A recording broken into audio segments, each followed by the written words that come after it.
So we give praise, esteem, and honor to the Most High Elohim in the name of Yahushua HaMashiach. This is up in John chapter 5, verse 39. Search the scriptures for in them you think you have eternal life. And they will testify of me. You will not come to me that you might have life.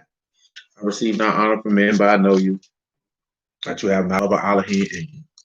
Come of his name, you receive me not. If another shall come in his own name, him you will receive. You can receive honor one from another, and receive not the honor that comes from Elohim only. Do not think that I will accuse you. There's one that accused you, even Moses, whom you trust.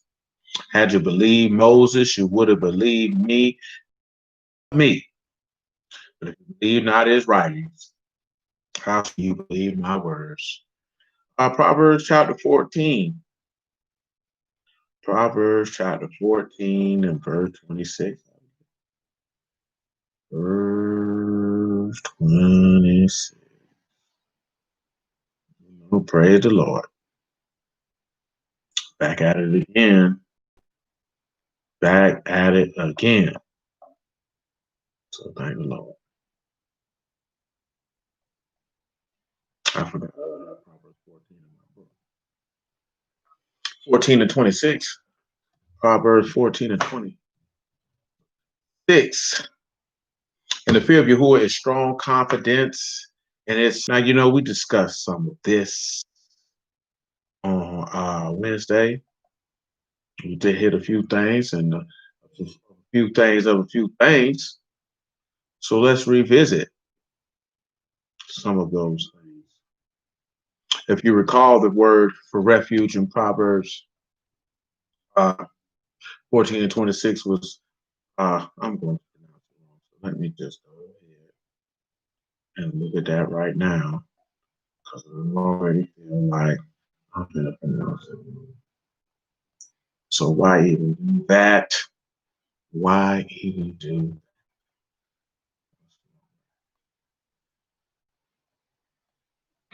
So of course we have Mak Asa, which is a shelter from danger. And we talked about that in that regard. But now let's look at another word for refuge. I want you to take a trip to 2 Samuel chapter 22.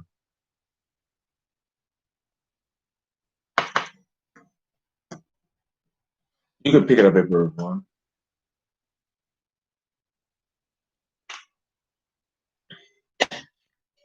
And we proceed, right? I'm mentioning this here because it just came to my mind. And it's relevant to the word, not the conversation of what I'm about to mention, but the individual's approach. Of course, everybody's seen that stuff that went viral. Now, I saw the show that Kevin Samuels did when he was talking to that woman. And of course, now that thing is going viral. Most of it is about how he spoke to that woman. Most overwhelming, most people feel like, hey, man, he told the truth. But this is the thing of why I'm mentioning this here, right? Some people didn't like what he had to say because of how he said it. But this is the problem what you're missing. When you're dealing with the truth is devoid of something, and that is feelings. See, we live in such an emotionally fragile society, very, very ego-driven, overinflation and exaltation of self, that when you tell the truth, people always say, you didn't have to say it like that or like this. Well, how do you tell the truth? Now, the difference what I'm saying is here, because this tells you this in the Epistle of James, that the truth has no malice in it.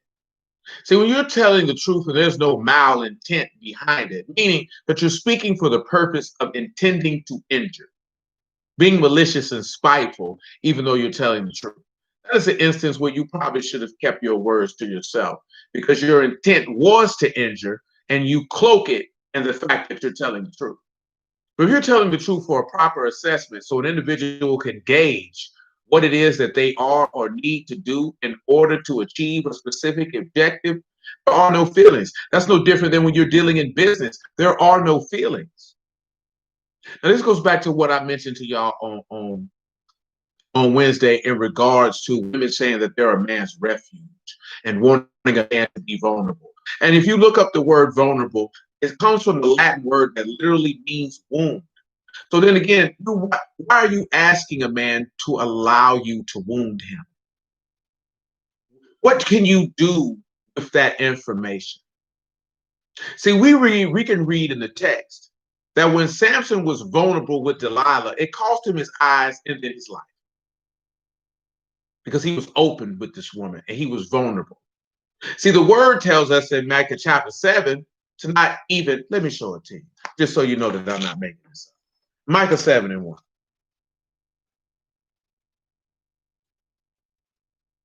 And also a reason mentioned because you know in Proverbs, and there's a reason for that. And part of that reason is why Yahuah told his apostles, don't tell nobody who I am. Because eventually these people are going to wound me because I will make myself vulnerable before the time.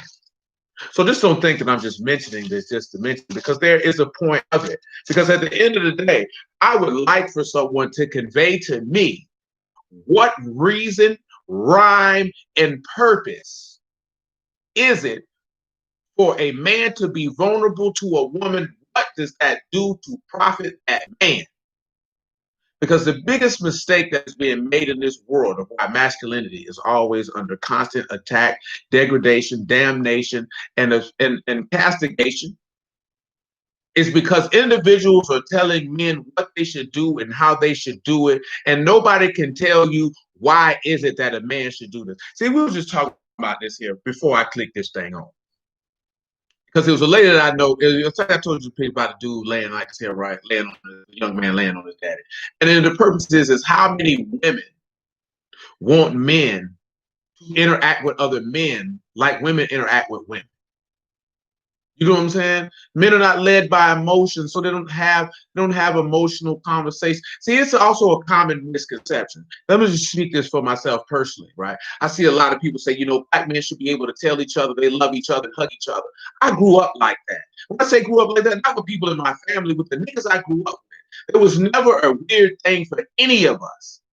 And some of these niggas who I'm referring to grew up to be killers who have taken another human life. You know what I'm talking about? Some sold drugs, some robbed, some did a lot of things. It was never an issue for niggas to look at each other when we would depart to go home and say, boy, I love you, boy. Not no just, oh, one love, my nigga. Like literally say, boy, I love you, man.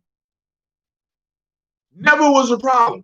Never was an issue like, oh, why are you saying that? That's gay. Never, not once. Nobody ever had a problem with that. It never made anybody uncomfortable. You know what I'm saying? I got people I see, man, that I grew up with, went to school with. It's a dude I do, but I seen him yesterday. Niggas give each other real hugs. Like, not just a boom and then the shoulder, like a real hug. This is my friend, nigga. There's nothing gay about that. It's never crossed any of our mind to be like that's home. So that just be weird to me.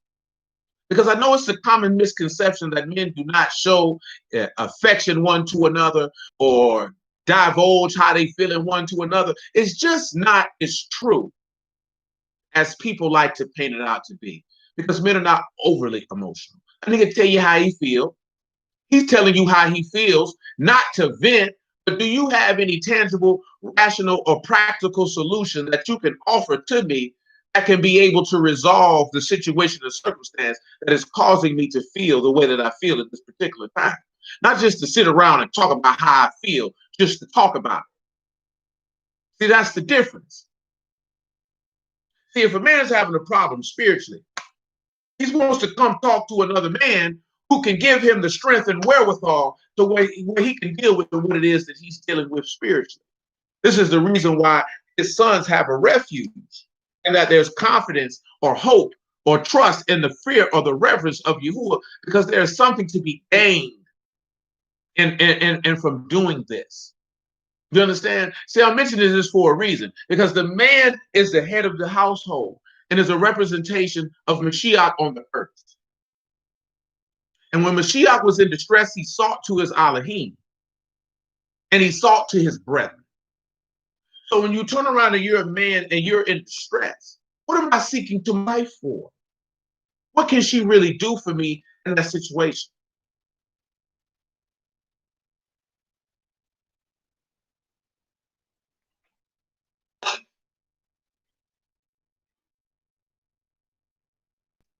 Why wouldn't I be sent to my Elohim and to my brethren? That's the question. And what we're talking about is the restoration of a people who are estranged from their God. And the only way that the people can be restored is that the men have to return, because the women cannot do the restoration. Now, the thing of where everybody was upset with Kevin Samuels for saying what he said is, screw what he said. The point of the matter was he told somebody the truth who was unaccustomed to having it told to them. This is why this woman stated, "You're being mean." See, I know that anytime you hear someone, especially a woman or a child, "You're being mean to me," it's because you are setting a standard and a rule of living that they are unaccustomed to receiving or don't desire to receive. And see, that is the problem. See, when Yahuah came and he was walking the earth and he was talking to these people, he felt the same way about him. He's harsh. He's mean. Why is he saying these things? Because he's holding these people accountable for their actions, and there's a standard that they have to meet. See, unfortunately, we've gotten to the point that masculinity has to be compromised in order for the appeasement of others. Allah, he never compromises himself for the appeasement of others. As Paul so astutely stated, should I please men or please Mashiach? So if I please men, I shall not be the servant of Mashiach. I've had plenty of people tell me since I've been preaching the word, man, if you just say it like this, man, fuck how I say it, nigga. You got a problem with it, nigga. Let your nuts hang, man. Stop being a hoe and be a man and take it on the chin. That's our problem. You don't take nothing on the chin because you worry about your feelings. Nigga, bump your feelings. I'd rather hurt your feelings than you deliver your soul than to spare your feelings and you go to hell. What type of sense does that make for me to be worried about your feelings and you will perish in your iniquities because I'm concerned with your feelings? Your feelings is of your flesh. Your flesh is supposed to be hurt because it's supposed to be mortified. It's supposed to be put to death. See, that's the purpose of the truth. The truth is to make you uncomfortable for the purposes of changing. But see, we don't want to change. And we create delusions in our head of a reality that does not exist. I've been telling people for years, this brother on his platform and what he's discussing about, women want it all. I've been discussing that with people word-wise. See, you want the world and you want heaven. And you can't have everything. You can't. If you believe you can have it all, you are destitute of rational and reasonable emotional and mental intelligence, because you can't. There's no such thing as having it all. It's an illusion. It's a Hollywood construct. In order for you to be a fool to part with your money versus taking that money purposes of elevating your family and then the people around you first. But see, we don't want to deal with that, but we claim to be educated and wise and smart people and getting played like a fiddle. And the devil is laughing at us. And we love it so. Nevertheless, Micah chapter 7.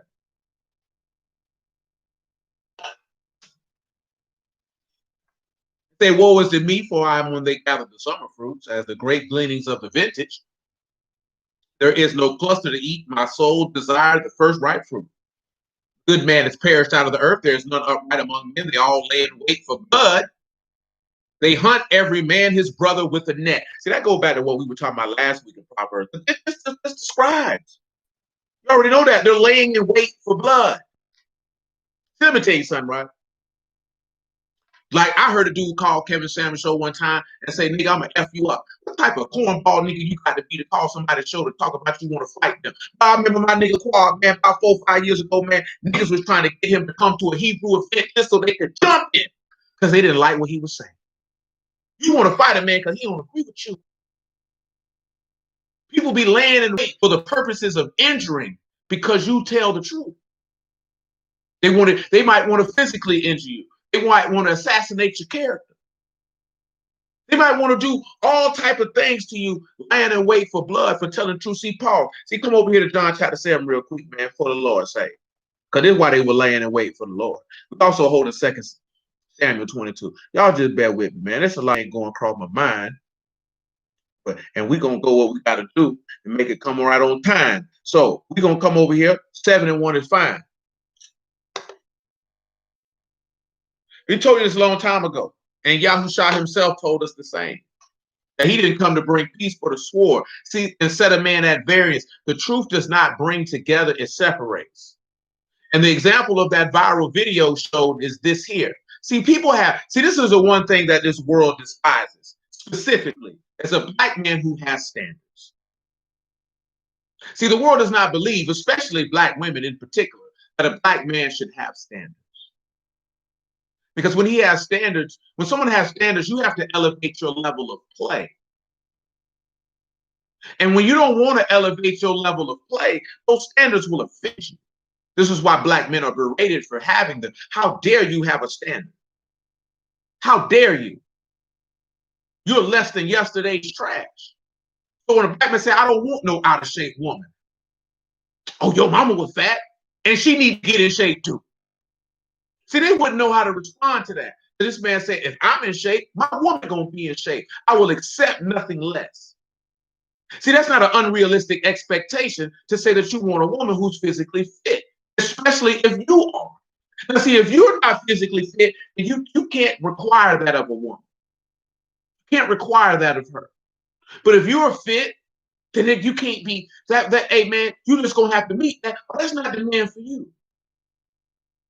Now, when we're looking at being fit, we're not looking at being physically fit because we know the text allows us to know that the physical exercise profiteth little. Not profiteth nothing, but little. But godly exercise profiteth in all things. So when we turn around and we look at it, you want a woman who's spiritually fit. If you're not spiritually fit, you don't serve me no purpose. See, a lot of women don't want to be. When I say women, I'm also talking about the natural side of Yahuah. So that's male and female. See, a lot of women, they don't like standards because they don't want to elevate their play. They're accustomed to being lazy and doing the bare minimum because nobody says anything. Nobody says anything. So if nobody says anything, she's not going to do it because it's not required of her. Shalom, man. So when Yahuah came on the scene and he reinforced what Yahuah required of Yahuah, they were offended. And this is why they were lying and waiting for blood. How dare you hold us to this standard? Who do you think you are? But see, thank the Lord. That's why it pays to be a man of Elohim. Bump your feelings because you're going to hold this standard or you're going to get out of the way. Remember what he told you? He'll take the kingdom from you and give it to people who are worthy of it, since you didn't want to meet the standard because you don't want to do the work. See, a lot of people's problem is that you want the results, but you don't want to do the things that are required to achieve the results. But you want the result. Doesn't work that way. Let me tell you something, man. Now, first and foremost, my ability to go through a text, praise be to the living Elohim, by way of the only begotten son of Elohim, is through his son. But you fellas do not know, have no idea. Oh, like I said, I've said it plenty of times before. Lil Muffin is the closest person that can say, and probably Nail, from viewing it, the amount of work that I put in for this man to be able to open my eyes and heart and mouth to be able to elucidate in the scriptures in that fashion. I put a lot of work in. Days, hours, weeks, months. You know what I'm saying? I put a lot of work in. I just didn't wake up one day and was able to do that. I put a lot of work in for years. A lot. Every day. No excuses. It's getting done in order to be able to do that. And see, we don't want to do that. We don't want to do the work. You want the result, but you don't want to work. How does that make any sense? How do you expect to be a good wife, but you're not willing to put in the work in order to become one? How do you expect to be a good husband, a good brother, but you don't want to put in the work? And that is the detriment of the society we live in, because we're all entitled and feel like we're owed and nobody has to do anything. It's very, very detrimental. You're not entitled. You don't deserve anything. You have to get that thought process. I need what I deserve. What do you deserve? A beautiful woman doesn't deserve a wealthy man because she's beautiful. For what? A woman doesn't deserve a righteous man because she's pretty. For what? You get what you earn. Period. You don't get what you deserve. When somebody says you got what you deserve, it's because that is what you had done something in regards to getting that. If you were disrespectful and somebody punched you in your face, you got what you deserve because that's what you earned. You don't get it by product of existing. Nobody deserves the Ruach HaKodesh and the mercies of the living Elohim. You earned that through faith because you believed in him and you fought the good fight of faith. He will reward you the crown of life. That's how you got what you deserve. Because you stood uprightly and justly on behalf of Mashiach and on this earth. But you're not entitled to that. He's just not supposed to give you that because you're there. That's insane. John chapter 7 and verse 1. After these things, Yahuah walked in Galilee, for he would not walk in Jewry, because the Yahudim sought to kill him. Now the Yahudim's feast of tabernacle was at hand, excuse me. His brethren therefore said unto him, depart hence and go into Yehudah, your disciples also may see the works that you do. For there is no man that do anything in secret, and he himself seek to be known. He himself seek to be known openly. If you do these things, show yourself to the world. For neither did his brethren believe in him. Then Yahuah said unto him, my time is not yet come, but your time is always ready.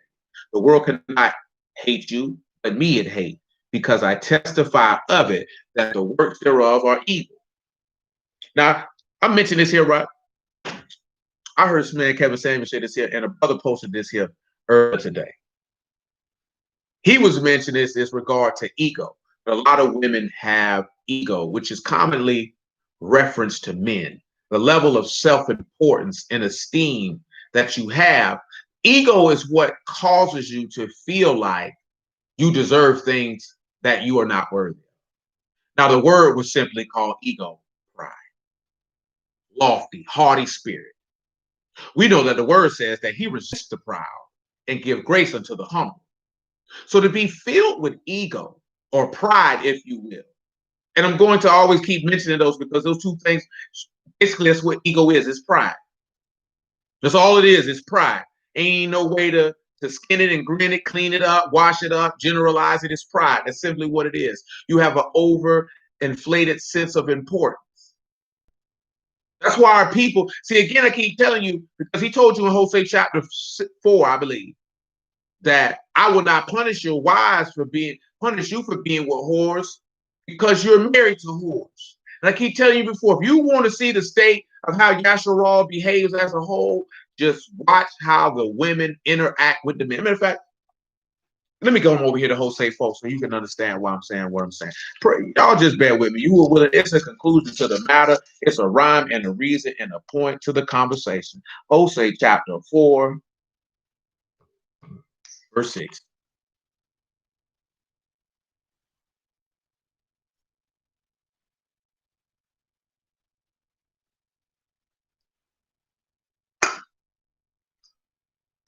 Hosea chapter 4, verse 6. My people are destroyed for lack of knowledge because you have rejected knowledge. I will also reject you. You shall be no priest to me, seeing you have forgotten the law of your Elohim. I will also forget your son. Shalom, man. So check it, right? We've discussed this verse in the past. Our people were destroyed because you lack the knowledge of Elohim or Yahushua. Let's see if it's Dath or Dea there for knowledge here. Let's do that. Let's do that. We still got Micah chapter 7 and 2 Samuel chapter 22.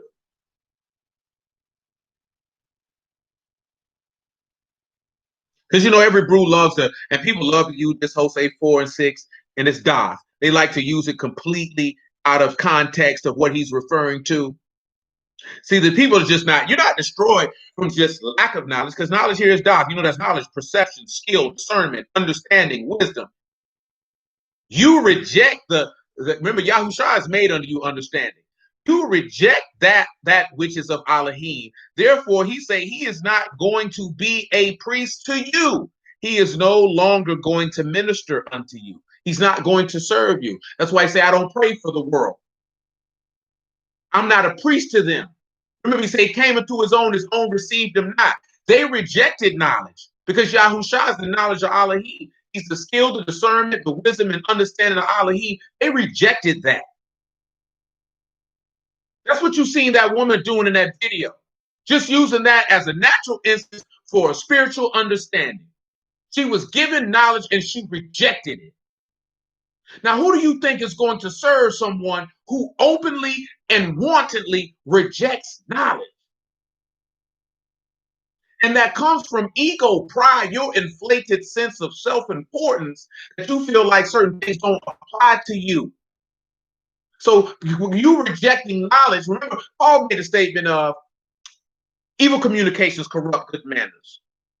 Some of you know not the law of Elohim. I speak this to your shame. Now, the text talks about this numerous times about us being ashamed. And I'm telling you, a lot of people can't deal with it. A lot of people can't deal with it because if you got caught out of pocket, well, you got put to shame. And it was for you to learn not to do it and for others to fear so they wouldn't do it. Now shame has been completely removed. And you notice when shame has been removed, ego has increased. Pride has increased because you know there's not any penalty for your conduct. And because shame has been removed, that means standards have been lowered. And when standards are lowered, it does not benefit any level of greatness from anyone. We live in a society of participation trophies. Let me tell y'all something, man. This is real talk, man. And life winners and losers. I know you don't want to hear it. I know it don't feel good, but there are winners and losers. And it is what it is. When it comes down to everlasting salvation, those that go to hell are losers. You lost. You did not win in the game. Remember, why do you think the text describes it as running a race? Somebody got to win a race. Everybody doesn't win. But we don't want to deal with that because we care about people's feelings. I don't care about nobody's feelings. Your feelings mean nothing to me or what is right and what is true. I don't care. We're not talking about going around wantonly hurting people's feelings. We're talking about in regards to what is right and what is true. Your feelings mean nothing. Let us all ask ourselves this question. Catering to our feelings, what has it done for you? What positive thing can you say that you have gained from protecting feelings? Nothing. I will answer it for you. Absolutely nothing. Nothing has come from that. Every time you did something that was completely asinine and someone did not have the gumption and the balls to tell you the truth because they were scared about hurting your feelings, they did you a disservice. In actuality and reality, they told you that they did not care about you. That's why the law tells you to rebuke your neighbor and to not suffer sin upon him. Man, screw his feelings. Tell that nigga about himself. And again, I keep telling y'all this here just so you know. You can't rebuke somebody on something that someone told you someone did that you don't have the knowledge of. You can't do that. I have to know. I have to be a witness to rebuke somebody. You have to know. That's another thing that has gotten out of whack. Is that one, we won't rebuke people, and then two, we go against the word by following after a false matter because we don't know things to speak on them. You have to know to speak. You can't speak on what you don't know. That's what John told us. We speak therefore which we have heard and which we know of Elohim. That's why we have a lot of people teaching bad word because they speak of things that they don't know. Nevertheless, let me move on from that because that's sad in and of itself. Let's keep going here in verse 7. As they were increased, so they sinned against me, therefore I will change their esteem into shame. Remember, the woman is the esteem of the man. And now that woman is your shame because how she conducts herself. Because that's representative of us being shameful and disgracing our God. Let's continue. They eat up the sin of my people. They set their heart on their iniquity. And there shall be like people, like priests. I will punish them for their ways, and I will reward them for their doings. For they shall eat and not have enough. They shall commit whoredom and shall not increase, because they have left off to take heed to Yahuah. Whoredom and wine and new wine take away the heart.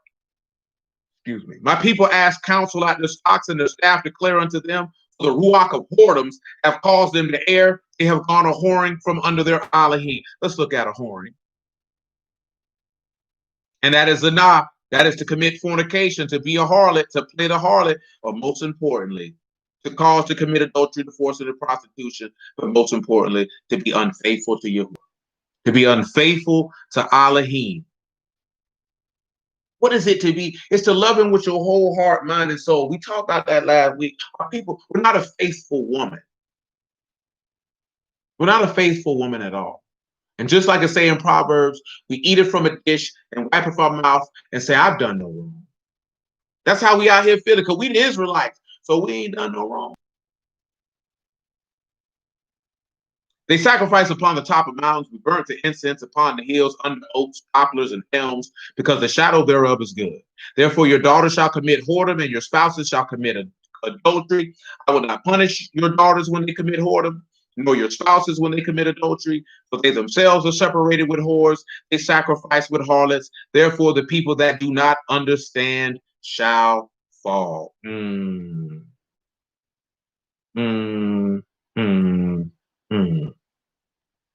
Now, when you look at spouses, that word is kalab. That's a bride. That's a young wife. So he said, look here, man. He said, your wives. He said, I ain't going to punish your wives when they commit adultery. That's your John chapter 8, when they called the woman commit adultery. And he said, you know what? Go and sin no more. He would see, people miss the point of where that's coming from, because that's really related to Hosea chapter 4. I'm not going to punish your wives when they commit whoredom, because they're separated with whores and they sacrifice with harlots. That's why I say the people who don't understand, they gonna die. Let's just make sure that's what it is for fall. It's labat. That's to be thrust down and cast aside. Lamad, bat, and tet. So guess what?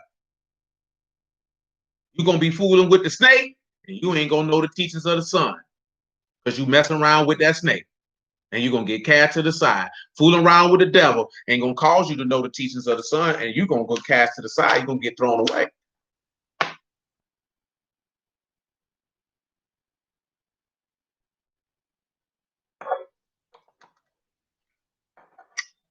Come on back over here to Michael chapter 7. It's hard reality. See, Tavon, I go back to when you asked that long time ago, why more people don't want to hear what you're talking about? Because I'm telling the truth. People want to hear that. People don't want to hear the truth. We read that a couple weeks ago. We're not on camera, but on Isaiah 30. Tell the prophets, don't prophesy to us right things, prophecy deceits. Prophesy to a smooth thing. Tell us lies. I don't know why people be walking around here talking about people love the truth, because they don't. Man, I was listening to Doug Gottlieb talk about Bruce Arians telling the truth about Tom Brady, and everybody like to say, how can you say that's Tom Brady? He is 6-time champion. Is he above reproach? I don't care how many championships he won. If the man doing bad, because the dude used the analogy, if your wife asks you, does she look fat in them jeans, you tell her she looks great. No, you don't. You tell that hoe you fat. Stop lying to her. That's why she's fat, because you lying to her. That's why she's fat. You scared to tell this woman the truth? You're fat, babe. I booked you a session with the personal trainer, and I got you a chef to meal prep your food. You are beginning to be obese, and I don't like it. But you want to spare her feelings because you scared you're going to invoke some wrath, because you told she knew she was fat. That's why she asked you that, and you should have went ahead and confirmed what she already knew. I mean, a long time ago, man, my homeboy, he was like, bro, I'm gonna go to hell for how I'm living. I'm like, nigga, you know you going to hell. What you asked me that for? And he wanted to see if I was gonna tell him the truth. He wanted to see if, even though, yeah, you my nigga, I love you, boy. He wanted to see if I was gonna lie to him and say, nah, bro, you ain't gonna go. Or if I would go look him dead in the face and tell him the truth. Well, you already know what it is, my nigga. And that's what's wrong with people. You won't tell them the truth. You gotta tell them. You gotta tell them. It is here what it is. Nigga feeling be hurt. Like my mom and my auntie told me every day of my childhood. Well, you'll get over it. You'll get over it. And if you don't get over it, you're gonna live a miserable existence. And whose problem is that? It ain't mine. It ain't mine. I ain't responsible for a nigga misery. You want to be miserable? You want to be miserable? You want to be miserable by yourself. Because I'm not finna sit around your miserable behind. So lame. I'm not finna do that. So man, no sir. No sir. But you see this here, come back to Micah 7, right? We read that John chapter 7, right? Because he said they lie in wait for blood. Because he's testifying, he's telling these people that they work for evil. Remember in John chapter 3, the Lord told you.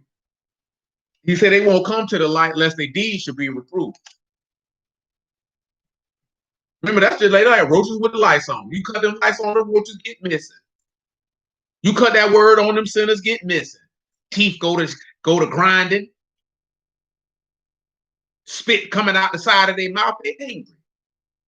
Because you're telling me the truth. Verse 3, man. They may do evil with both hands earnestly. The prince asked and the judge asked for a reward.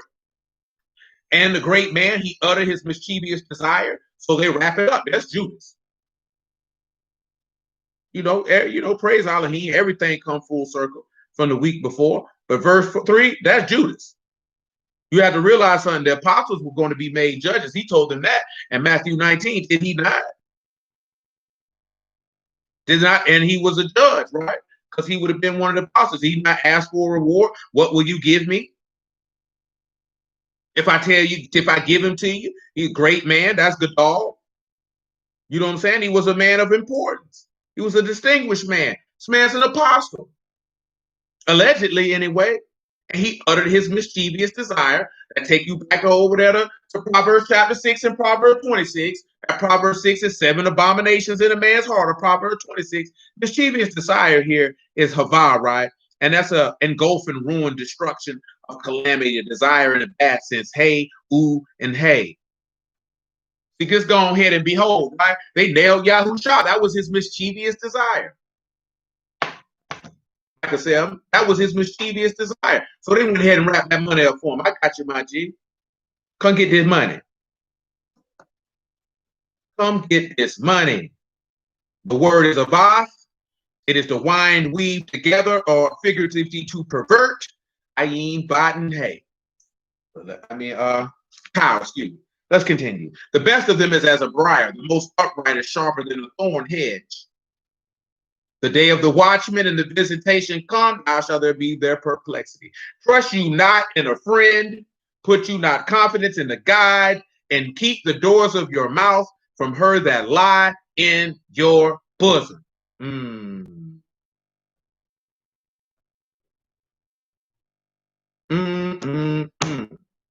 Now, the world is telling men, be open and vulnerable to your woman. And the prophet telling you, well, don't you tell her nothing. Look why he tell you that. Son dishonor the father, the daughter rise up against the mother, the daughter-in-law rise against the mother-in-law, and the man's enemies are the men of his own house. When we look at that from the spiritual side, you notice Yahuah ain't tell the people too much of nothing. And he held back the apostles till it was for the time. Now, of course, as a man, you got to have wisdom, you got to have discretion to know what to say to your woman and what not to say. But the point of the purpose is, remember, Proverbs 31:3 tells you to not give your strength to women. Remember that the book has also told you that a woman's heart is as snares and nets, or heart is as bands. And he that Elohim that shall escape from her, but the sinner shall be taken from her. That's an evil woman. We know that the Kayil woman, the virtuous woman, that is a woman who a man's heart can safely rest, and she will not do him any spoil or splendor, or basically plunder, any injury. See, what a lot of women are asking men to do things that they are not even worthy of a man extending that benefit to. If you want a man to be open with you, so to speak, And what level of benefit are you extending to him in order for him to do that? Because you're his woman? Because you're there? No, ma'am. That's not how that works. That's not how that works. So you can't demand of a man to be a leader and a teacher and a protector and a provider and all of these things. And then all you trying to do is say that I'm sitting on whatever amount of coochie, and therefore this is what you're supposed to do for me, and I don't do nothing for you. Because if you think cooking and cleaning and cocking your butt up in the air is sufficient enough, you're sadly mistaken. Those are the actual mandatory statutory benefits of you being married. That means anyone who is married is supposed to extend those benefits. There is nothing special about it. No difference that there's nothing special about a man who can pay bills. There's nothing special about you. That is normal. Now, leadership, that's a little different. You know what I'm talking about? That's a little different. Because that's not a natural thing. Most people are not natural leaders. You have to be taught how to do that. That will cause you to set you apart from others only because there's not a plethora of individuals who can lead. So it should be standard, but unfortunately, and how we're raised, it is not. Do you know what I'm saying? It is not. A man of knowledge, of wisdom, and understanding, because it is not, it should be standard, but it is not. Therefore, those are special attributes that you cannot find in any and every man that you come across. And that's where you go to extending of the value, because if he has knowledge and wisdom and understanding, he is useful to you. But how are you useful to him? See, again, this takes us back to our relationship with Yahuah and us to pay attention to that. He is extremely useful to us. But are we useful to him? And how do we become useful to him? Because you have to purge yourself from all the things that are contrary. Come over here to 2 Timothy chapter. Let me just do that instead of trying to remember. That ain't gonna benefit nobody. Let's just come over here and do this, man. To do this. 2 Timothy chapter 2, verse 19.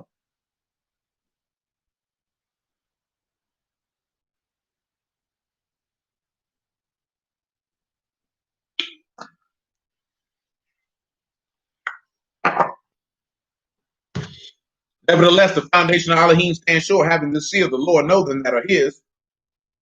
Let everyone that name the name of Mashiach depart from iniquity. But in a great house there are not only vessels of gold and of silver, but also of wood and of earth, some to honor, some to dishonor. If a man therefore purge himself from these, he shall be a vessel unto honor, sanctified meat for the master's use, and prepared unto every good work. Flee also youthful lusts, but follow righteousness, faith, love, peace with them that call on the Lord out of a pure heart. So in order to be useful to him, you would need to actually purge yourselves of the things of the earth, the things that are of wood, the things that are of dishonor, so that he can properly use you. See, now on the natural side, that means you would have to purge yourself of the pride, of the selfishness. As far as you look at what you see in a natural woman in general in the world, in order for her to be useful to a man. Because see, we done got out of the natural order of things. The man was not made for the woman was made for the man. I seen another woman the other day talking about a man's supposed to be a woman's helpmeet. How and why?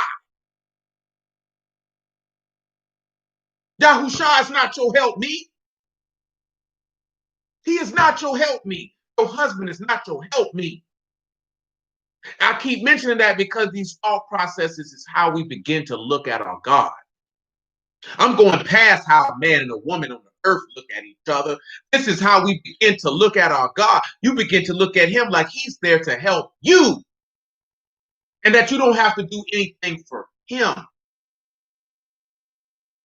That's why people in the state that we in, if we could get past the fact of fighting amongst one another as male and female, and begin to have some understanding and insight and see our conduct is indicative of how we feel about our Elohim. Because at the end of the day, the way that we serve Yahuah is us telling him that this is what I got for you and this is what you're going to take. We pain seed with that type of thought process. This is what you deserve, Elohim.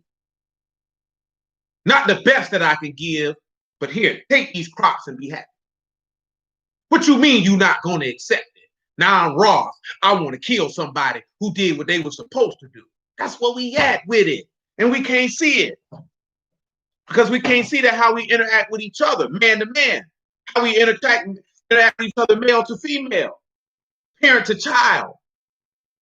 We can't see that's how we feel about Yahuah. We can't see that. And we think it's cool and acceptable. And it's not. Because not only is it destroying us on the natural side, but it's destroying our chances from entering into the gates of the city of New Jerusalem. Come on back to 2 Samuel chapter 20. And everything that I'm talking about in that regard, especially with the Micah 7 and the John 7, about them wanting to kill the man, is coming back to why his sons have a refuge. Because his sons have a place from the danger. Yahushua ended up with a place from the danger. 2 Samuel 22 is going to embark on that as well. That's why I went through all that, to look at all of that, to let you know that there's a place of safety for his sons. And remember, there is not neither bond nor free, no Yahudim, no Greek, no male and female, but you all one in Yahushua, because male and female created he, them, and called their name Adam, and the whole family in heaven and earth is named after Mashiach. So even as a woman, you would be considered his son because you in his body. Therefore, you have shelter. Let that be known. 2 Samuel chapter 22 and verse 1. And David spake unto Yahuah the words of this song in the day that Yahuah delivered him out of the hand of Saul, his enemies, and out of the hand of all his enemies, and out of the hand of Saul. And he said, Yahuah is my rock, my fortress, and my deliverer, the Elohim of my rock. In him will I trust. He is my shield, the horn of my salvation, my high tower, my refuge, my savior. You save me from violence. Now, see, these are the things that we would have to sit back and remember. I want you to sit back and think about that. He said that this is whom he will trust. I want you to deal with that trust. I think we dealt with this word before. It is kasa. It is to flee for protection, to seek refuge, to put trust in or confide or hope in Elohim. Now, why would I put trust and confide in my woman before I did it to my God? That is what this world is teaching you to do. But you don't realize, unbeknownst to the average woman, because I don't think the average woman is intentionally doing this. They're teaching you to be primed and prepped for Mother Goddess worship, for you to put trust and hope and confidence in a woman over Elohim. And people don't realize that that's what they are here doing. And again, all of these things are societal constructs from a Hollywood basement. Because if we was to go back and through the annals of history and comb history, women never talked like this. Why won't you open up to me and be vulnerable? You got to ask yourself, when did that thought process begin to be propagated amongst people, and why did it start? See, we don't think about that. You just repeat it and think that that's the way that things are supposed to be, and not ask yourself, wow, where did this come from? Because you didn't hear women from your grandma's generation, your great-grandma's generation, your great-great-grandma's generation. You don't go through history and see anyone talking like that, thinking like that, and expressing that. See, here's what a bald-headed hoe gonna say. See, they were oppressed back then, and things have evolved, and we're in different times. Man, bump that junk, you raggedy slut hoe. And you know why I call her a raggedy slut hoe? Because you're propagating contrary and adversarial doctrines to the way of Elohim. You're playing the harlot and being unfaithful to Elohim, and seeking for others to commit fornication with you, to draw them away from the living Elohim to yours and their detriment. And when someone tells you that we will not continue to listen to such shenanigans because you have a whore's forehead and you refuse to be ashamed, now I have to be besmirched and belittled and mocked and scorned in the midst of the people because we will not allow ourselves to be led astray with adversarial teachings. These are adversarial teachings because they're against the way. Because the things that are being taught, it don't benefit those who it's supposed to benefit. I done told y'all this before, you can see it. Now the United States government is talking about we're going to decriminalize marijuana. Niggas is excited. The country has been crumbling for decades. And you can't even see. They've allowed a woman to get into the White House and sit in the second most powerful seat in the country, allegedly, before your faces. Go back and look at history. Women don't rule. Only reasons why women became queens because there was no male heir. They only put women in places of power when they're done with it. Now they want you to get weed, get high, nigga. The floodgates of hell are soon to open upon men. When I'm talking about hell, I'm just talking about more ways of death being legal and open for you to participate in. No man in the history of mankind has sought for a woman for leadership, for guidance. That's never happened. Not when I say never happened, I'm talking about a man, not someone with male organs. A man. Men don't seek to women for leadership and guidance and instruction and discipline. You don't do that. So when you see that happening, you got to ask yourself, why? Why are they trying to strip men of their masculinity? Why? Some of y'all got sons. Y'all not concerned with that? Ask yourself, would you teach your son to do this stuff these hoes out here telling men to do? Would you tell your son to do that? So if you wouldn't tell your son to do it, then you inherently know it ain't the way to go. And if you know it ain't the way to go, why are you stamping and promoting it as if it's just? And if you know it's not the way to go, that's when your critical thinking has to click in. What is the rhyme, reason, and purpose of why they are imparting this upon the masses? Nothing in life happens by accident. Things are purposeful and intentional. But we are a people, we live according to whims and desires and feeling and impulse. So we don't think on those things. And they go right over our head. And you wonder why you last.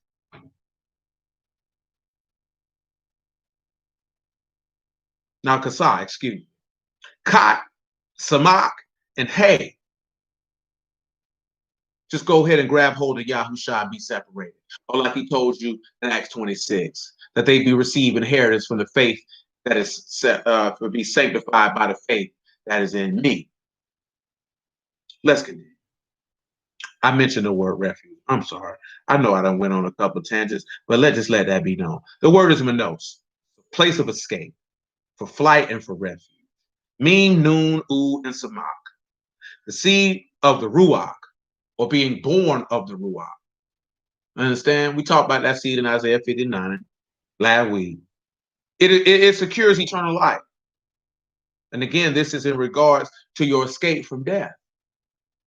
Again, we kind of talked about that during the week, 2 weeks ago.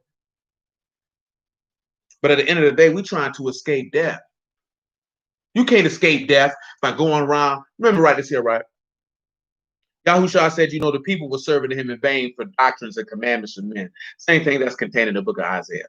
And then Paul came back and told you to not be deceived by vain deceit in the philosophies of men.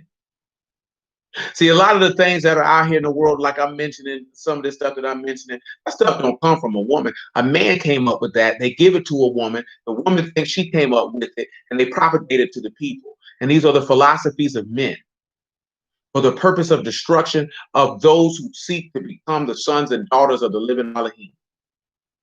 See, we could think it's a game and scoot around and think it's just entertainment and talking points, and that just means that you're not thinking like a man. Meaning you're not looking at stuff and scanning it from every angle to see what the rhyme, reason, and purpose is, as if you don't have a legacy of offspring walking this earth whose hearts and minds you must protect. Like, we don't have no excuse. See, your parents had an excuse, but y'all are in your 20s for the most part. Most of y'all on here are in your 20s. And you have an opportunity to shield your children from growing up entwined in lies and vain deceit. They don't have to experience any of that. Are you protecting them from that? Are you making sure that they understand the difference between reality and fantasy, between truth and deceit, between righteousness and unrighteousness, between what is holy and what is not? Are you equipping them to be able to go out into the world and hold fast to the profession of faith that you claim you have? Or are you going to send them out there to be a lackadaisical version of yourself all over again, and they're going to have to struggle to unlearn stupidity like you did? And you have failed them, and you are a disgrace parent. You know what I'm talking about? An utter disgrace, because you had something that your parents did not have. You had the words of eternal life. You had the words of truth, and you failed in that regard to dispense them to your son so that he could be a soldier in the army of the Lord. It's a disgrace. It's a disgrace. I ain't talking to their mamas neither. It's a disgrace. It's completely and totally unacceptable. You know what I'm talking about? Why would you send your son to suffer through what you suffered through, knowing how you felt when you had to unlearn all that trash? It ain't right. It just ain't right. Let's continue.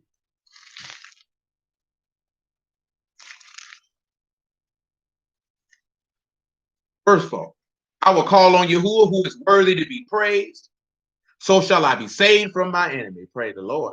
When the waves of death compassed me, the floods of ungodly men made me afraid. The sorrows of hell compassed me about, and the snares of death prevented me. In distress, I called upon Yahuah and cried to my Elohim. He did hear my voice out of his temple, and my cry did enter into his ears. The earth shook and trembled. The foundations of heaven were moved and shook because he was wroth. Then went up a smoke out of his nostril, and fire out of his mouth devoured. Coals were kindled by it. He bowed the heavens also and came down. Darkness was under his feet. He rode upon a cherub and did fly. He was seen upon the wings of the wind. He made darkness pavilions round about him, dark waters and thick clouds of the skies. Through the brightness before him were coals of fire kindled. Yahuah thundered from heaven, and the Most High uttered his voice. Now, see, I just read all that just to read it. There ain't even really no need for me to read all that. That was just to read that he's going to come through and kill all these people. Fuck it. But the point of the matter is that David said in his distress, when the snares of death had stopped him, prevented him, if you will, Kadam, which is to meet him, confront him, Yahuah heard it. And again, he's told you that he's a refuge. See, again, right? Come to Psalm 62. I think I talked about this. Right. Yeah, man. Psalm 62. Pray the Lord. Psalm 62 and 5, if you will. Psalm 62. Now, again, this ain't no different than when we were talking about strong tower. But again, it's about confidence. Confidence in who confidence is supposed to be placed. This is not to disrespect the woman, because we already know, man, the woman is very, very beautiful creature. Some are not, some are ugly. It's okay. You know, ain't nothing you can do about that. That's the face you were given. That's not your fault. That's your family genetics. But you got other things that you can take care of. You know what I'm saying? You can control your attitude, and you can control how your body look, and you can control the value that you acquire, that you can be able to dispense to someone. You know what I'm talking about? Because at the end of the day, the heart of an individual can outshine whatever their genetics look like. There's some very beautiful women out here who are pure and utter trash because their characters and personality are just not, they're just not good. It's just not good, and it doesn't make them appealing in the least bit. You know what I'm talking about? But come over here to Psalm 62 and 5. My soul wait you only upon Elohim for my expectation. He is my only rock and my salvation. He is my defense. I shall not be moved. And Elohim is my salvation, my esteem, the rock of my strength, and my refuge is in Elohim. Trust in him at all times, you people. Pour out your heart before him. Elohim is a refuge for us. Wow. He is a place from danger. See, the man is supposed to be a place from danger for his woman. See, the only woman the man has ever ran to protect him from danger would be his mother and grandmother at the most. Because with your grandma, you know what I'm talking about? That's a different type of love. Your mama carries you. Your woman's looking for you for leadership. So she's not looking to you to run to her to hide from danger. Because she can't trust you to lead if you're seeking shelter from her. See, we've already talked about this in regards to the refuge part, because we seek shelter from Elohim. See, come over here to 1 Corinthians 11. And what we're talking about is making sure that we are operating in a fashion to come from, to emanate from, if you will. If we profess that we come from Abraham, Isaac, and Jacob, these were men who directed and guided their households in the fear of Elohim with no regard to the feelings, thoughts, and concerns of anyone who was contrary to that. See, pause. Genesis 35 before I read 1 Corinthians 11 for my point.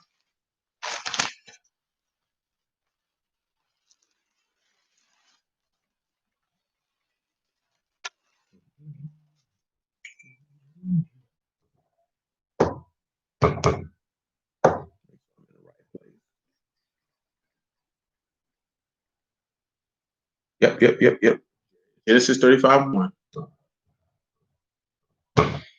Genesis 35:1. Elohim said unto Jacob, arise and go to Bethel, dwell there, and make you an altar unto Elohim that appeared unto you when you fled from the face of Esau your brother. Then Jacob said unto his household, and check it, and to all that were with him, put away the strange gods that are among you, be clean, and change your garments. Now, we ain't talked about this Genesis 35 in a long time. It's self-explanatory. Look at what he told him. Not only his household, but everybody who was with him. So that gives you the inkling of what? That gives you to the inkling of Yasharal, and it gives you an inkling to the nations.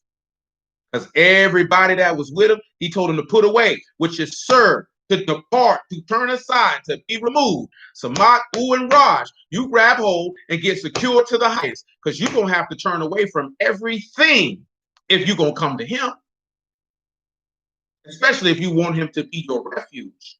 Now, he told you these strange gods, and the strange here is Nakar. This is a foreign god. Noon, Kaf, and Raj. These are alien gods. You don't know who that is. This stuff vanity. And he told you be clean, change your garments. Now, to her for clean, now he wants you to kalaf, to pass through, to pass by, to change, to substitute, but most importantly, to show the newness of a tree and to renew. He wants you to renew your garments. Now, since he said that it'll renew, something came to my mind. I'm trying to remember the bird came in, went right out my head. Okay, Ephesians chapter 4. That's what it was. Ephesians chapter 4. Look what Jacob instructed this household to do. Stop worshiping idols, cleanse yourself, and renew your garments. Now, you know Yahuah told you you are clean from the word that I have spoken unto you.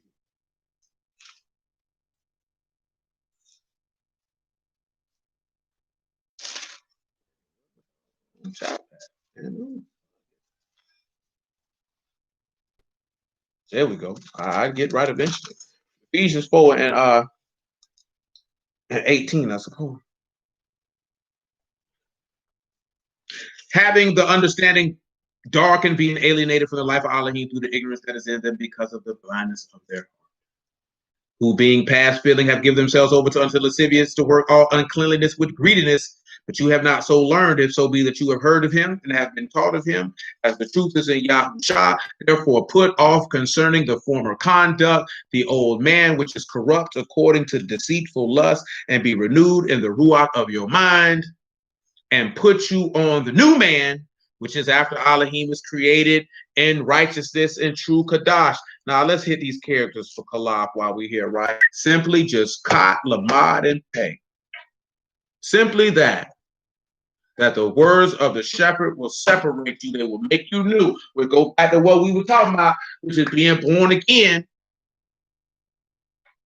being born of incorruptible seed and not corruptible seed, as Peter put it. As Isaiah 59 put it, that the ruach that I put in you and the word that I put out in your mouth will not depart from you, nor out of your seeds, or your seed from henceforth and forever. So again, because there's a place of refuge for his sons, in order to get that escape from danger, you're going to have to be born again. And when you see that born again, you see the same thing when we read Psalms 87 and 88 on Wednesday, which we're about to revisit, might look a little bit in Psalms 89. And then again, you see in 2 Samuel 22, which is the sufferings, which brought forth the death, which brought forth the resurrection. And that was work from the faith. And all of these things is coming from one key component, confidence in Elohim. Now, again, somebody who coming in because they like to sit back and hear men go back and forth and argue about women here and argue about women there and this, that, there, and the third, they're going to think that everything is about the integrating of a woman. And if you're that simple of an individual, ain't nothing I can do for you. Because we're sitting back looking at that, you have to understand that you cannot put your trust in a woman. You can't put your trust in a man. And when I say in, I'm not talking about you don't trust anyone. That don't be a simpleton. That's putting your trust in someone to be in the steed of God. That's what you have to understand. You can never put somebody in a place that they don't belong. That's why he say don't put your confidence in a guy. Don't put your confidence in princes. See, matter of fact, come over here to Psalm 116, I believe.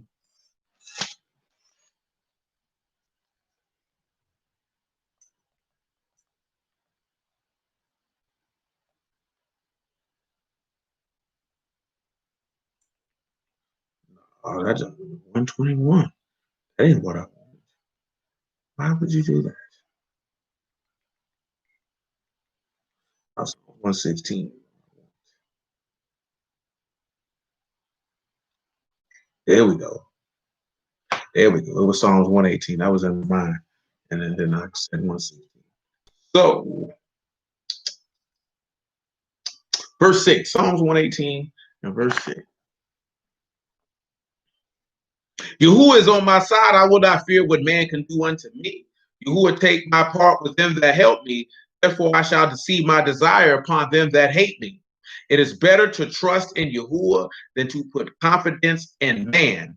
It is better to trust in Yahuah than to put confidence in princes. Let's look at the word that confidence is used. You know the word. Confidence here is batak.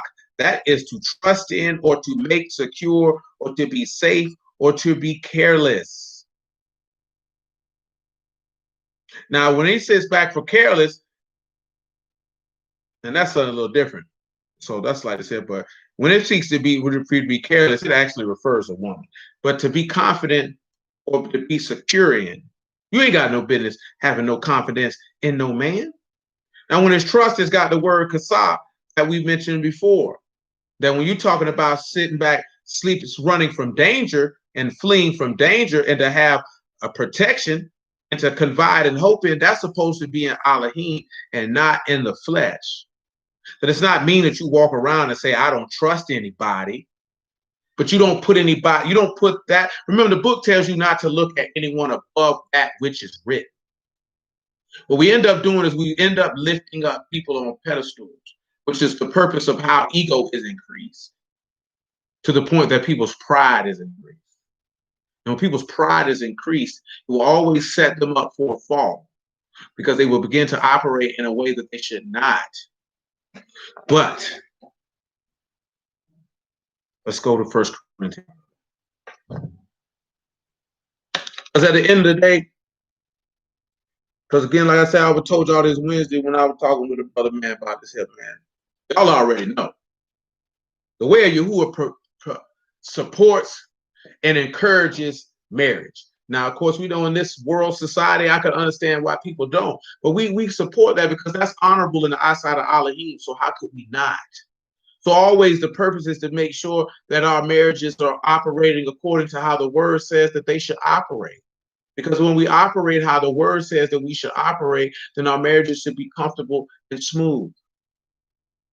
Things only happen when we begin to operate outside of the framework that has been ordained, because now we're thinking and leaning on our own understanding and then wondering why things are not going the way that they should go, because either one or both parties are not operating according to the will of Elohim. So we would have to make sure that that's what we're doing, because we can't be concerned what these people out here in the world is talking about. Now, like I said, I mentioned the brother Kevin Samuels, and I could do this word wise because I told them at the time that I could do it in regards to, and I definitely told you about this too. How you talk about the high value man, but see, that's according to worldly standards. Now, there's a lot of men, they call it the manosphere on YouTube. That's what they call it. Dudes who have content in regards to the self elevation and improvement of men. Nothing wrong with that, just all well and good. You know what I'm saying? But a lot of them have their definition of what high value is, and this, that, and the third. But that's according to the world. So that's grossly irrelevant to me. Now we say bump the manosphere. We say we are Shamanhim, which means we are Elohim. So to be a high value man with him, that's a different set of circumstances. See, like how this brother state, you got to have a certain amount of money for a certain amount of time to be considered to be high value. Well, you can't be high value and you don't have a Ruach HaKodesh. That's impossible. You ain't useful to nobody. You ain't useful to nobody because you don't have the power to allow yourself to actually be used by anyone. But see, here's the difference. And I'm just giving you a brief synopsis and I'm going to move on. Here's the difference between somebody who's high value in the world versus somebody who's high value in heaven. People will seek after somebody who's high value in the world. People reject somebody who is high value in heaven. That is the difference. See, that's the part we don't want to look at. People, if you are of high value in heaven, you will be rejected on the earth. Because if you think that you're not, then you calling the Lord a liar. Because he definitely said, they have hated me without a cause. And if I had not came and did the works that no other man did, they would have not had sin. But now they have no cloak for their sin. And now they've hated both me and my Father. He said, if they rejected me, they'll reject you. If they've hated me, they will hate you.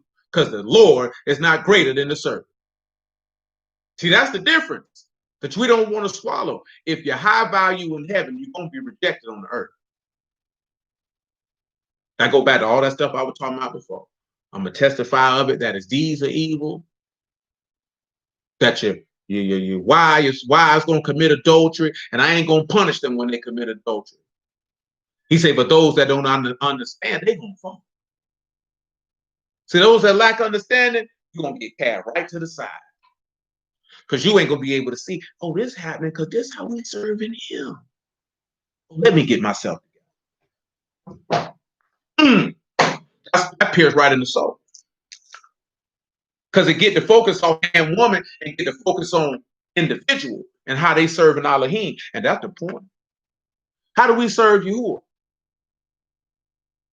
Like I told y'all before, your level of effort to serving your wife and your husband should be equal to your effort in serving Elohim. Because if it's not, you lie. You can't tell me your effort is greater to God than it is to your spouse. You lying. How? When the effort that you say you got towards Elohim is supposed to be extended to your spouse because he gave you explicit instructions on how to deal with your spouse. He gave a woman explicit instructions how she's supposed to behave towards her husband. He gave a man explicit instructions how he's supposed to behave to his wife.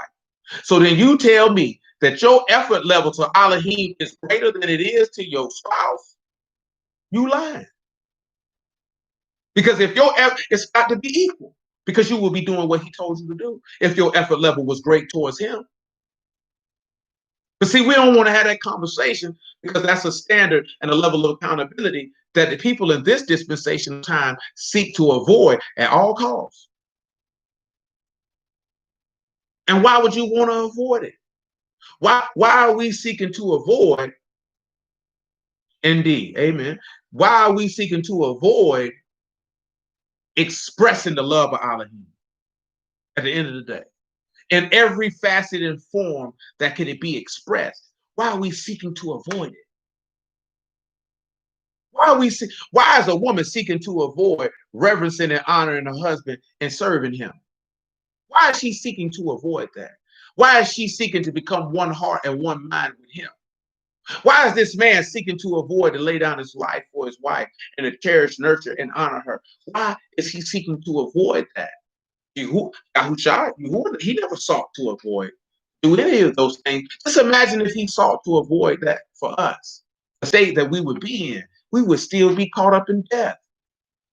What I'm saying is for us to consider, because everything we do, we're supposed to be doing for the Lord, for him, for him.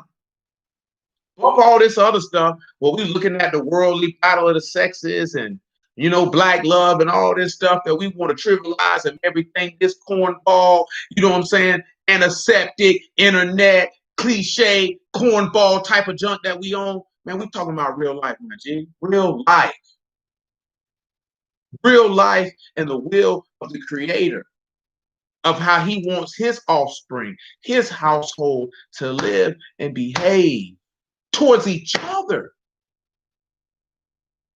Just towards each other. See, the way that we do each other, we telling each other this is the level of love that we deserve, which in turn we telling you, this is the level of love that he deserves. This man deserves our undying attention, affection, and love because he sacrificed himself for us in order for us to be like him and be partakers of his divine presence and essence. Are we ignorant to that? Do we count it as a light thing? Like, what's really going on? Yeah, we hit a little script, but it's just a little bit more exhortation this evening because we need to consider. Just to consider. That's all. Everything that I'm saying is to cause us to think. To think about ourselves first. How do I do my old lady? How do I do my husband? Am I accessible to my brother, to my sister?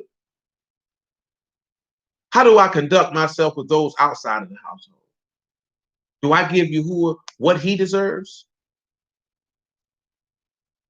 Do I extend to him the gratitude of the benefits that he has extended unto me, to purge myself, to make myself as useful to him as possible? Because I desire to be used by him for his esteem and not my own pleasure? Is my life is truly Elohim's, or is my life my own? While I'm seeking to fulfill every single solitary wish, hope, and dream and desire I have while leaving Yahuah at the altar with my butt to kiss. Because I'm more concerned about using my own gifts and talents versus purging myself of everything to make myself open to be used for Elohim, that he may use me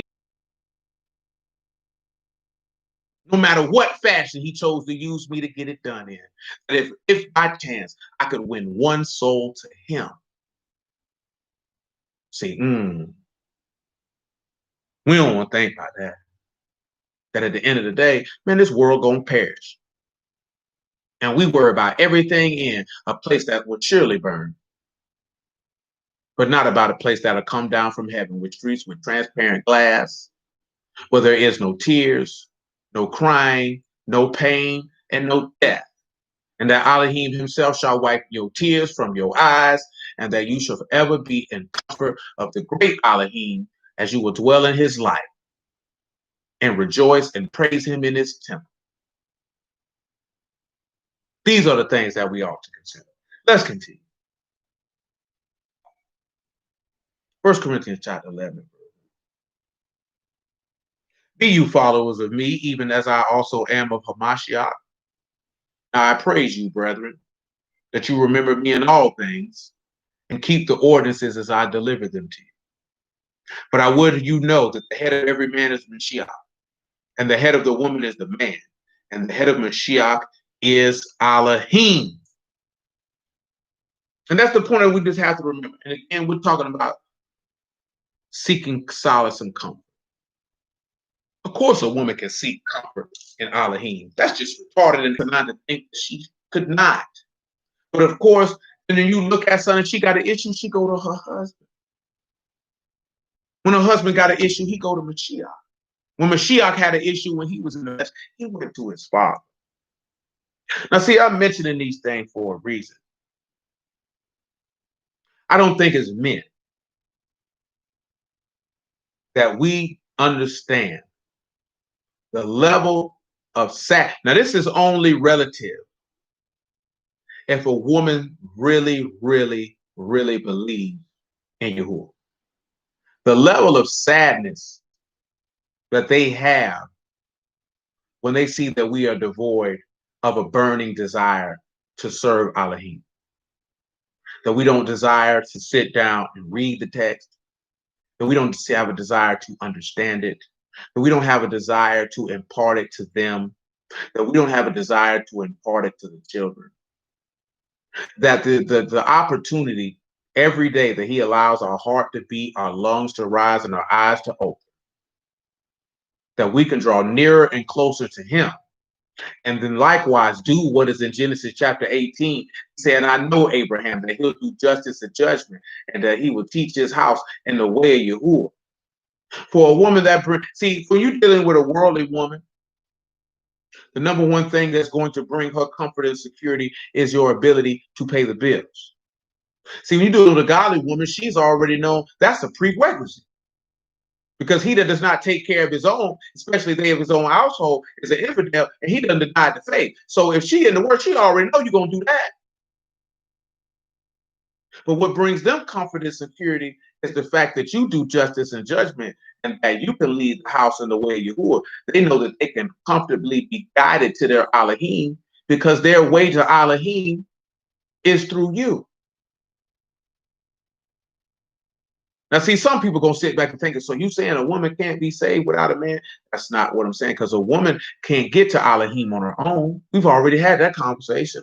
It's either going to be through the pastor, prophet, evangelist, apostle, etc., through her father, or through her husband. Because who's she gonna get the word from? Who's she gonna get it from? She ain't getting it on her own. Who ain't never appeared to no woman and say, here's the keys of eternal life, go spread it. He's never done that. So when a woman actually trusts Yahuah with her whole mind, heart, and soul, that makes her heart rest comfortably, that she knows that this person can care for her soul's well-being. So that's something that we have to consider. That if we're doing it, are we doing it sufficiently? And if it's not sufficiently, then you got to turn up the heat. Then you got to do what it is you got to do, because these people are looking to you. They're depending on you for that. They're depending on you for that. So that means the things that you take pleasure in doing, you got to sacrifice those in order to make sure that you're useful to those who are under your steed. See, that's a part of your job, especially if you say you want to be high value in the scriptures is different than in the world. Because see, to be high value in the scriptures, you have to be highly useful to them under your household before you can even dare be useful to anyone outside of it. See, in the world, you don't have to be very useful to those in your household first. See, in the way of Elohim, you got to be useful to those who are under your roof first.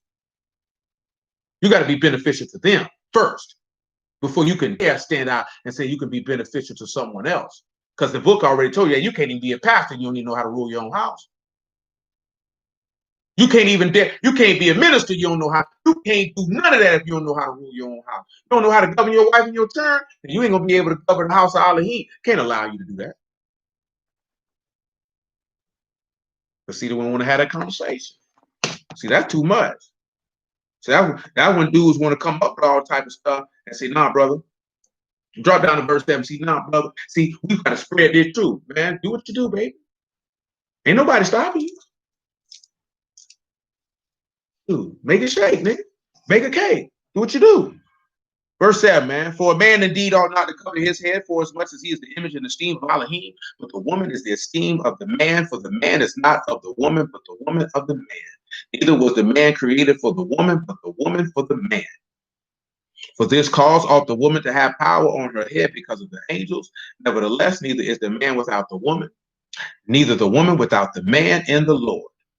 For as the woman is of the man, even so is the man also by the woman, but all things of Elohim. So what does that mean? Of course, the first man wasn't of the woman, but you're born of your mama.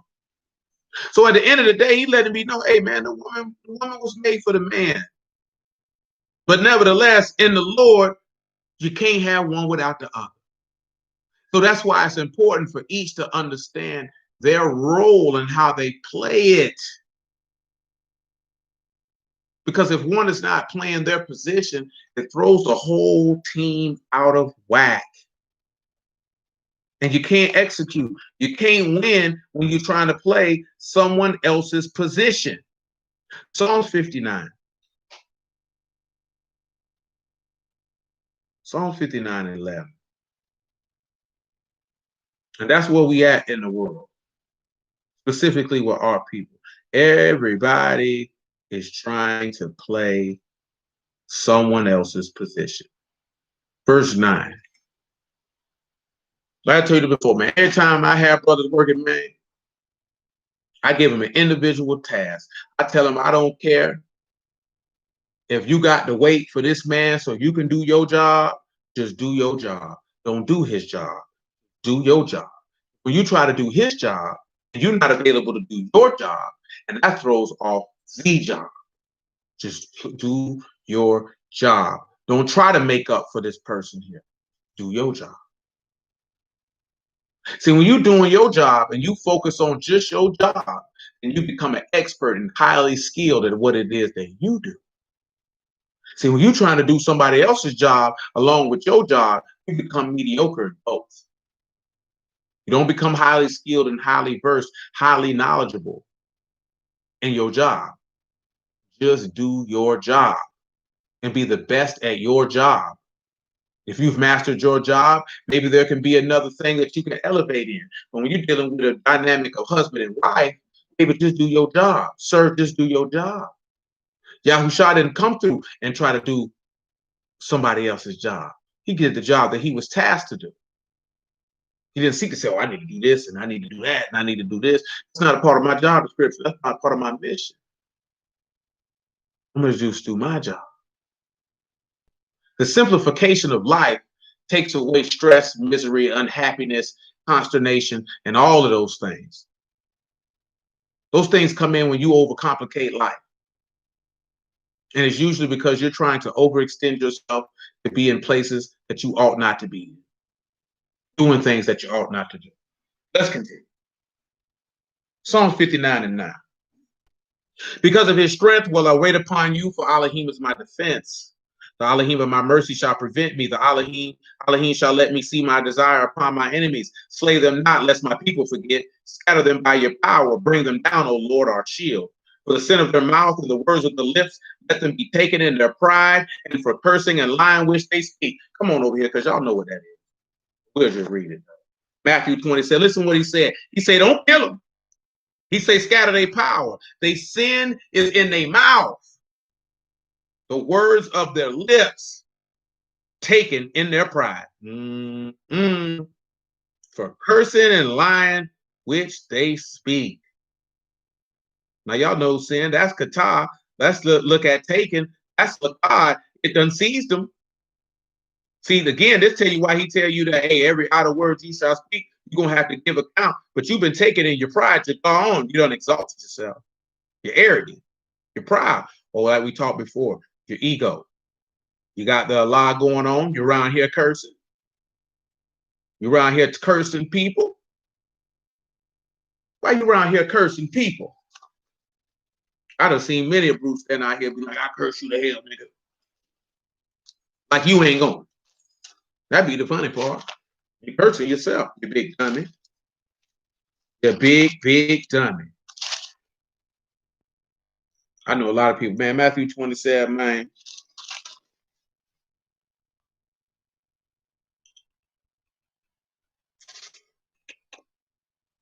You can pick it up 27:18. I remember dudes used to get mad when I used to do the rounds on some of them shows. You calling people dumb and stupid. But shoot, he talking like it. Shoot. Somebody need to tell him. Nigga stupid. That's your problem. Now see, now I'm different, right? Because I was raised by two different type of women.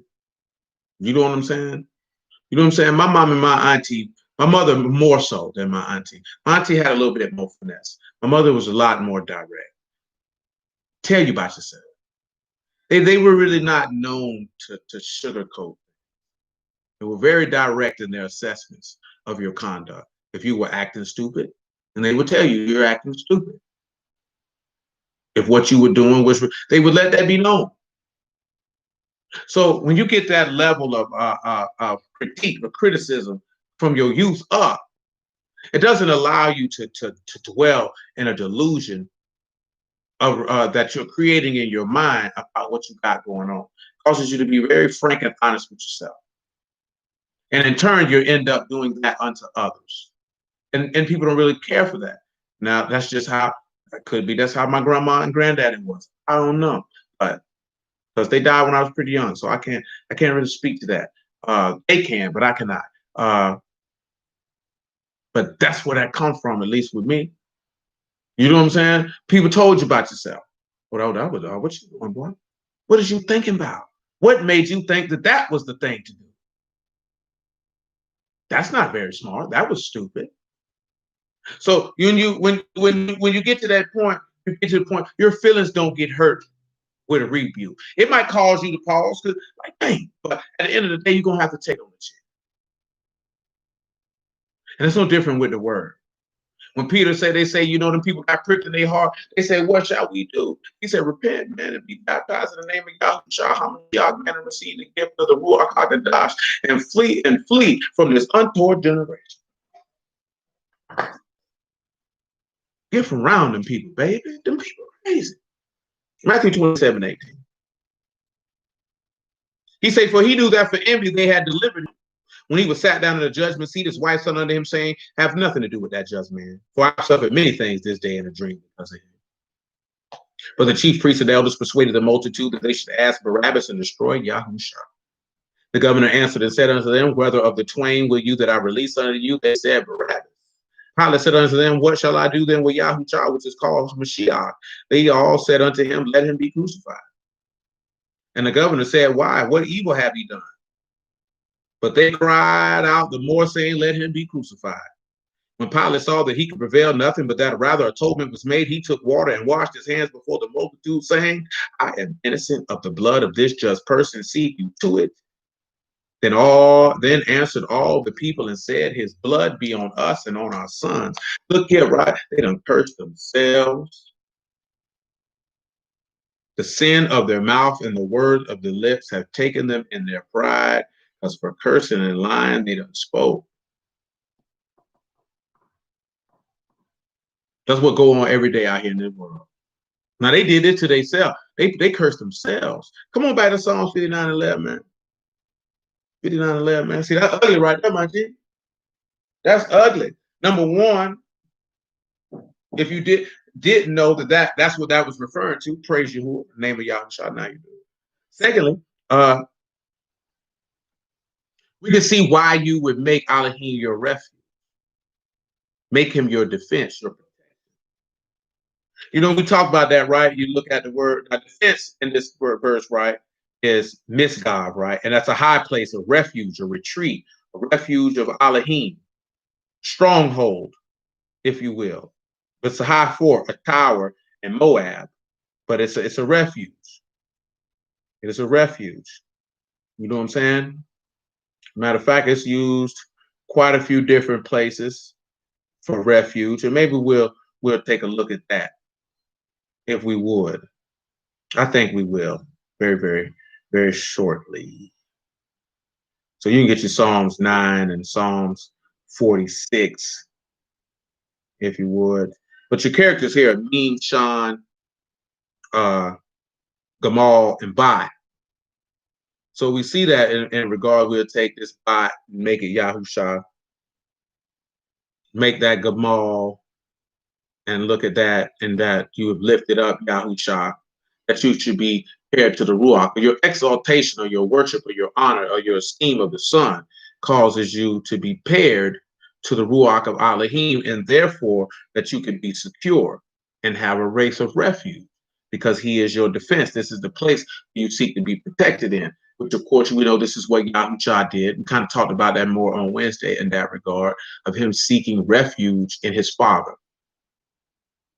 Now, what we're talking about again is the operation and execution of true faith, knowing and being assured in your heart that Yahuah is the refuge, defense, and protector that he says that he is. Therefore, you can comfortably trust in him. And of course, we talked about this a few weeks ago. This is what the woman should be able to do, to look at her man and feel the same way. I'm not looking to my woman for that, because I do not need nor desire her for that.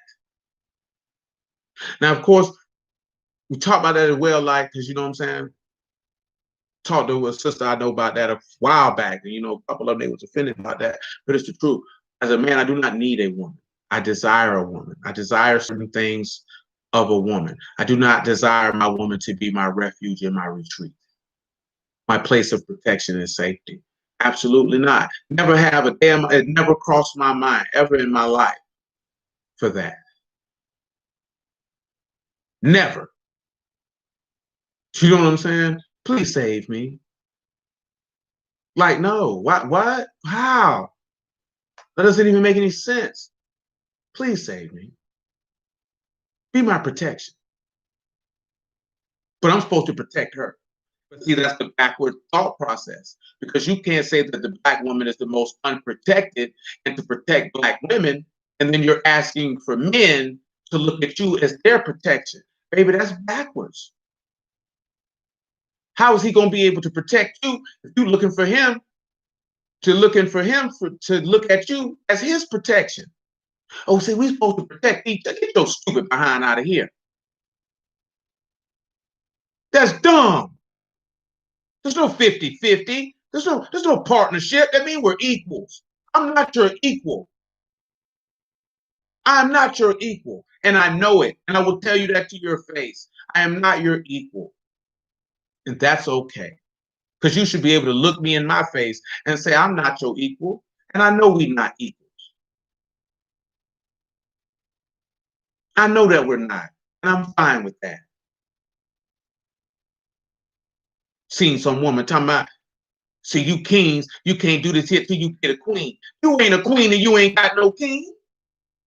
You just a woman. No woman is a queen on her own volition. You have to be the daughter of a king to be a queen, meaning he had no heirs. Or you have to be married to the king. But you ain't a queen by product of being a woman, baby. You can only be made a queen by product of a man. And that's either your father or your husband. And that's it. Now, in reality, you seek to be married to the king. Well, baby, you can't turn around and open your mouth and say you're a wife of the king if you ain't humbled yourself to his authority. Thank the Lord. You know what I'm talking about? How you gonna expect to be a queen and you ain't a subservient to the King of Kings and the Lord of Lords? How that work? How that work? Now I say that in regards to Yasharal, not your old lady, not your wife, not your daughter, because Yasharal want to tell everybody that Yahushua is the king and that we his wife. But you are not subservient and submissive to his will and to complete and utter subjection and submission to it. But yet you dare open your mouth and say you a queen or the wife of a king? How dare you?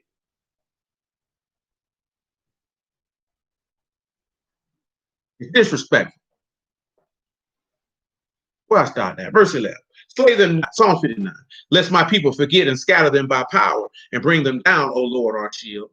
For the sin of their mouth and the words of their lips, let them even be taken in their pride and for cursing and lying which they speak. Consume them in wrath, consume them, that they may not be, and let them, the Elohim, rule in Jacob unto the ends of the earth. At evening, let them return, and let them make a noise like a dog, and go round about the city. Let them wander up and down for meat and grudge if they be not satisfied. But I will sing of your power. I will sing aloud of your mercy in the morning. For you have been my defense and my refuge in the day of my trouble. Unto you, O my strength, will I sing, for Elohim is my defense and the Elohim of my mercy. Notice that it said that he would sing of his mercy in the morning. In the morning.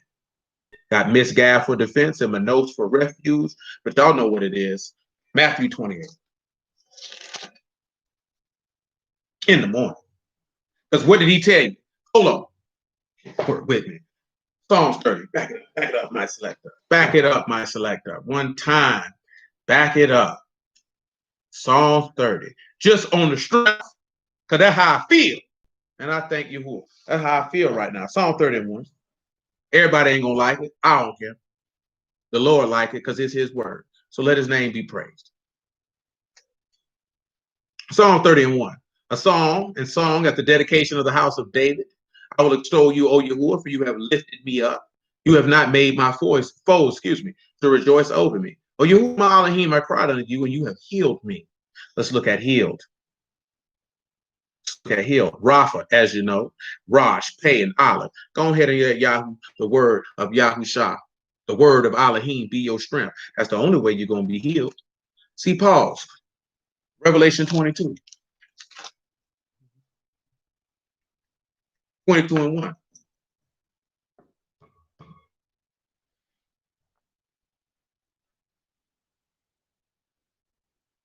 Revelation 22 and 1. He showed me a pure river of water of life, clear as crystal, proceeding out of the throne of Elohim and of the Lamb. In the midst of the street of it, on the either side of the river, was there the tree of life, which bare 12 manner of fruits and yielded a fruit every month. And the leaves of the tree were for the healing of the nations. Well, remember, right? Tree of life, that's faith. Versus the tree of knowledge of good and evil, that's law. That faith is what healed you. Ain't that right? Ain't that what went on with the text?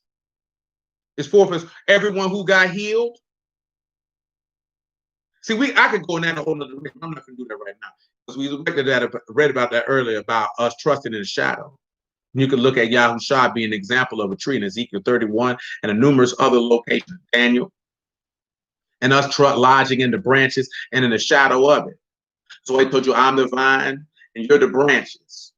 You abide in me and I in you, and I'll purge it, and you'll bear forth much fruit.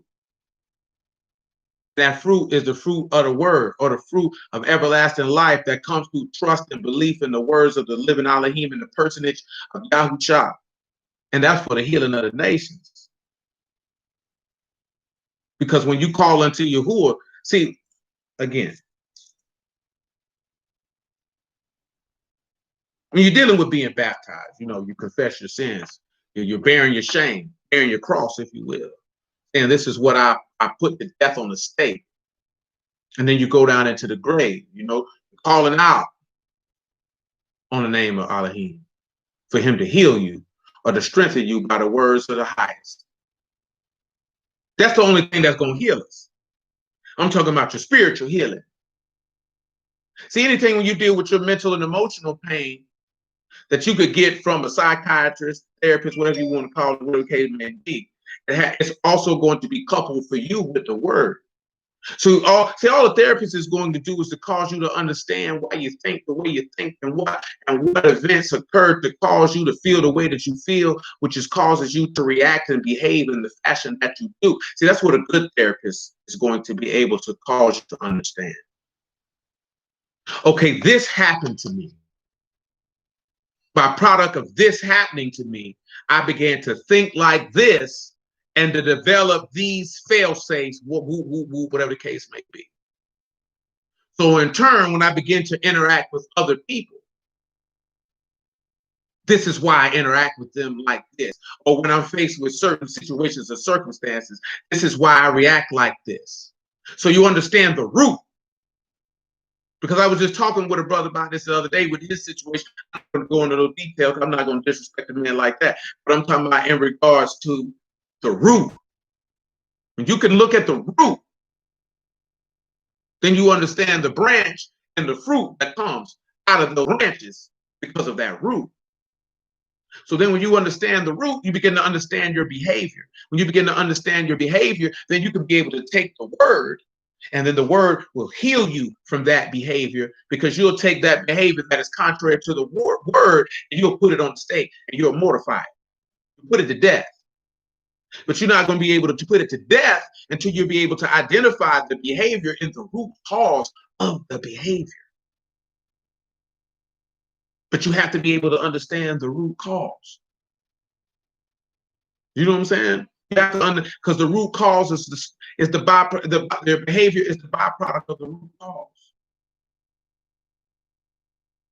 I would just say this here because I mentioned it last week on camera, but I said in detail, like, if your mother is disrespectful to men, then her daughters are usually going to be disrespectful to men, because that was normalized for them. They saw that. They think that that is the way that you're supposed to behave. Now, when they begin over an extended period of time to act like that, they don't understand the root cause, that is where that comes from. That's why you do that. Now, that's just something simplistic, because that's not just an event. That's just a learned behavior. But that learned behavior can cause conflict in relationships that they have with men later on down in life, because they think that that learned behavior is the proper way to interact. Now, that's just something simplistic. Let's take somebody who was abandoned. You know what I'm talking about? So say a man has been abandoned by his mother. 9 times out of 10, he's going to go throughout life seeking female love, acceptance, and validation that he did not get from his mother. The same way that young girls do that when they don't have a daddy. And they don't realize that that's what they're doing. So then they have to understand the root cause and actually look at the pain and trauma that made them feel, understand it, and then bring that word over here so that word can heal that. But see, the problem is, whether it be doing that level of work and then coupling that work with the word, that we don't want to go through the pain. I told you that you don't want that nail to go through your hand and through your feet. You scared. It's going to hurt. Yes, it's going to hurt. But oh, the joy that comes in the morning. The joy that comes in the morning. Verse 3, Psalms 30. Oh, Yahuah have brought up my soul from the grave. You have kept me alive, that I should not go down into the pit. Sing unto Yahuah, O you saints of his, and give thanks at the remembrance of his Kadash. For his anger endure but a moment, and his favor is life. Weeping may endure for a night, but joy come in the morning. Praise Elohim. Understand this, and his anger endures but for a moment, but his ratzon is kai, and weeping may endure for a night, but that good old joy, it come in the morning. You know what I'm saying? And we have to sit back and really realize that. Matthew chapter 28. Matter of fact, make it Luke 24, because we just read what they weeping at. Just on general principle. Luke 24.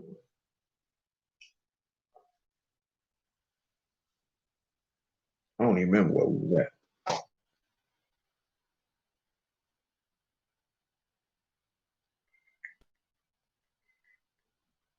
Felt like we was somewhere else. I don't remember where.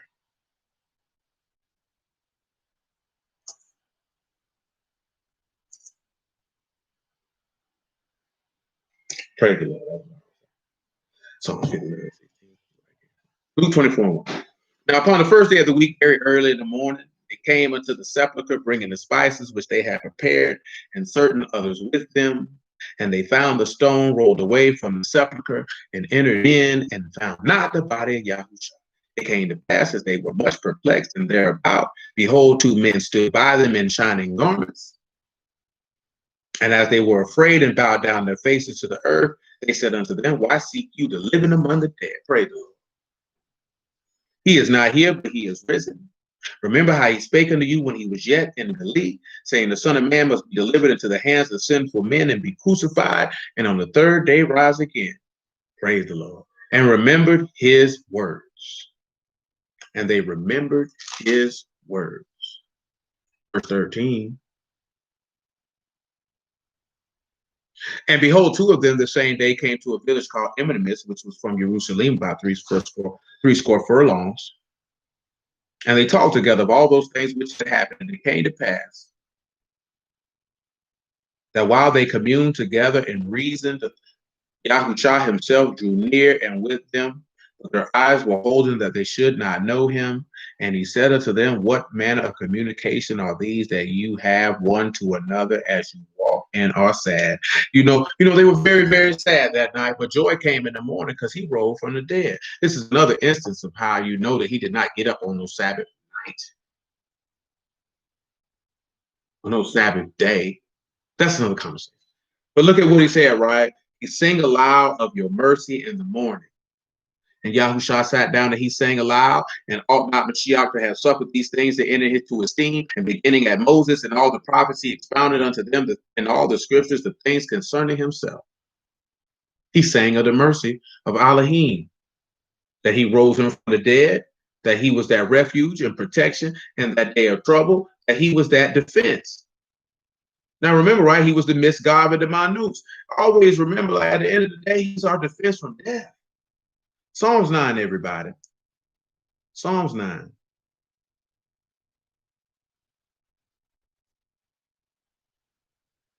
You can pick it up at verse 1. Again, the key component over and over and over again is the persecution of the righteous, the resurrection of the righteous because of their trust and hope in Elohim, because they made Elohim their refuge or their place of shelter in danger, and he rewarded him with everlasting life, which is what he did for his son, which is what his son will do for us. We just but believe. See, what he's asking us to do is the most difficult thing for anybody to do because you ain't been taught to do it. The same way that it's very difficult for a woman to see, we were talking about this the other day. Matter of fact, we've been talking about it plenty of times because we have numerous young women who are housewives. It's very difficult for you to be a housewife if you've never seen anyone, and your mother did not teach you to do it because she is one. I don't care how good of a woman you think you are. That is not something that you can just jump up and do if you were not prepared for the task, if you've never seen it done. It's just not. That's no different than a woman homeschooled. If she's never done that before, and she's never seen that done, 9 times out of 10, she is going to fail miserably. And she's going to fail miserably because she is not equipped for the task. See, we'll go into it and like, oh, she should just know how to do that. Why would she not? That is a skill. That is a skill. That is a skill that must be taught. It's not a skill that someone innately possesses. So that would mean, see, this is the thing that Caucasian people do for the most part, that we will not do. See, they will pay to get their wife instructed in a skill that's going to be beneficial for their household. Black people will not do that. See, we try to free our way to everything. I'll just look at YouTube.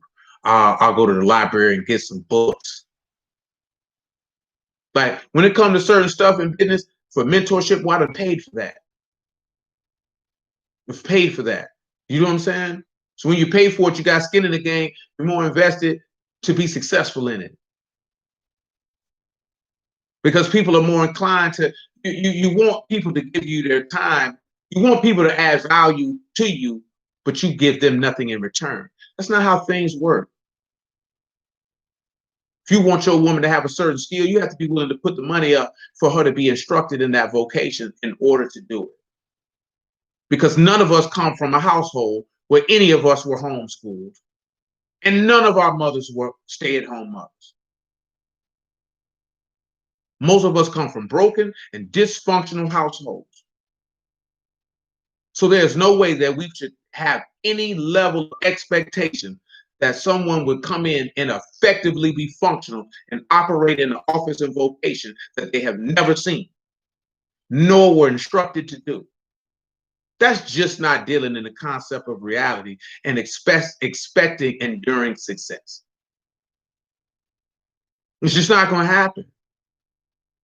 And what ends up happening is it leads to conflict and consternation because things don't go the way that you thought they should go for someone who's woefully unprepared for what they were going to do. Because we're all gung ho. Oh, I can do it. It's real easy until you start doing it. Whole bunch of people in the world, I'm gonna start me a business, man. It's easy. Everybody do it until they start doing it, and they find out it's not as easy as they thought it was. The amount of time that has to be put into building, because nobody wants to put. I told y'all for years, you're gonna work more owning your own business than you would ever work working for someone else. There's no clock in and clock out. You can't own your own business and say, I'm only going to work from 7 to 3. You're going to fail. Because it takes years to build your business, to scale it, to get to the point that you can do that. That's not something you're going to do in 2-3 years unless you have a rapid amount of growth. It takes years to do that. And we don't want to do that. I want it right now. So you do half amount of work, get half the amount of the results, and then complain about that because we're not fully committed to the sacrifices and work that is necessary in order to achieve abiding success. And that's what we do with the word. You're doing half the work. Keep the law, but you ain't got no faith. You say you got no faith, but you don't obey. So you're not doing all the work. You're not fully committed to actually fulfilling the work and sacrifices necessary to be successful. And then complain about why you ain't got it and blame Yahuah for it. But that's not going to fly.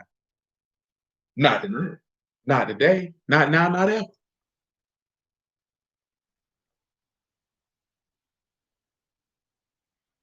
What word I throw off to look at something.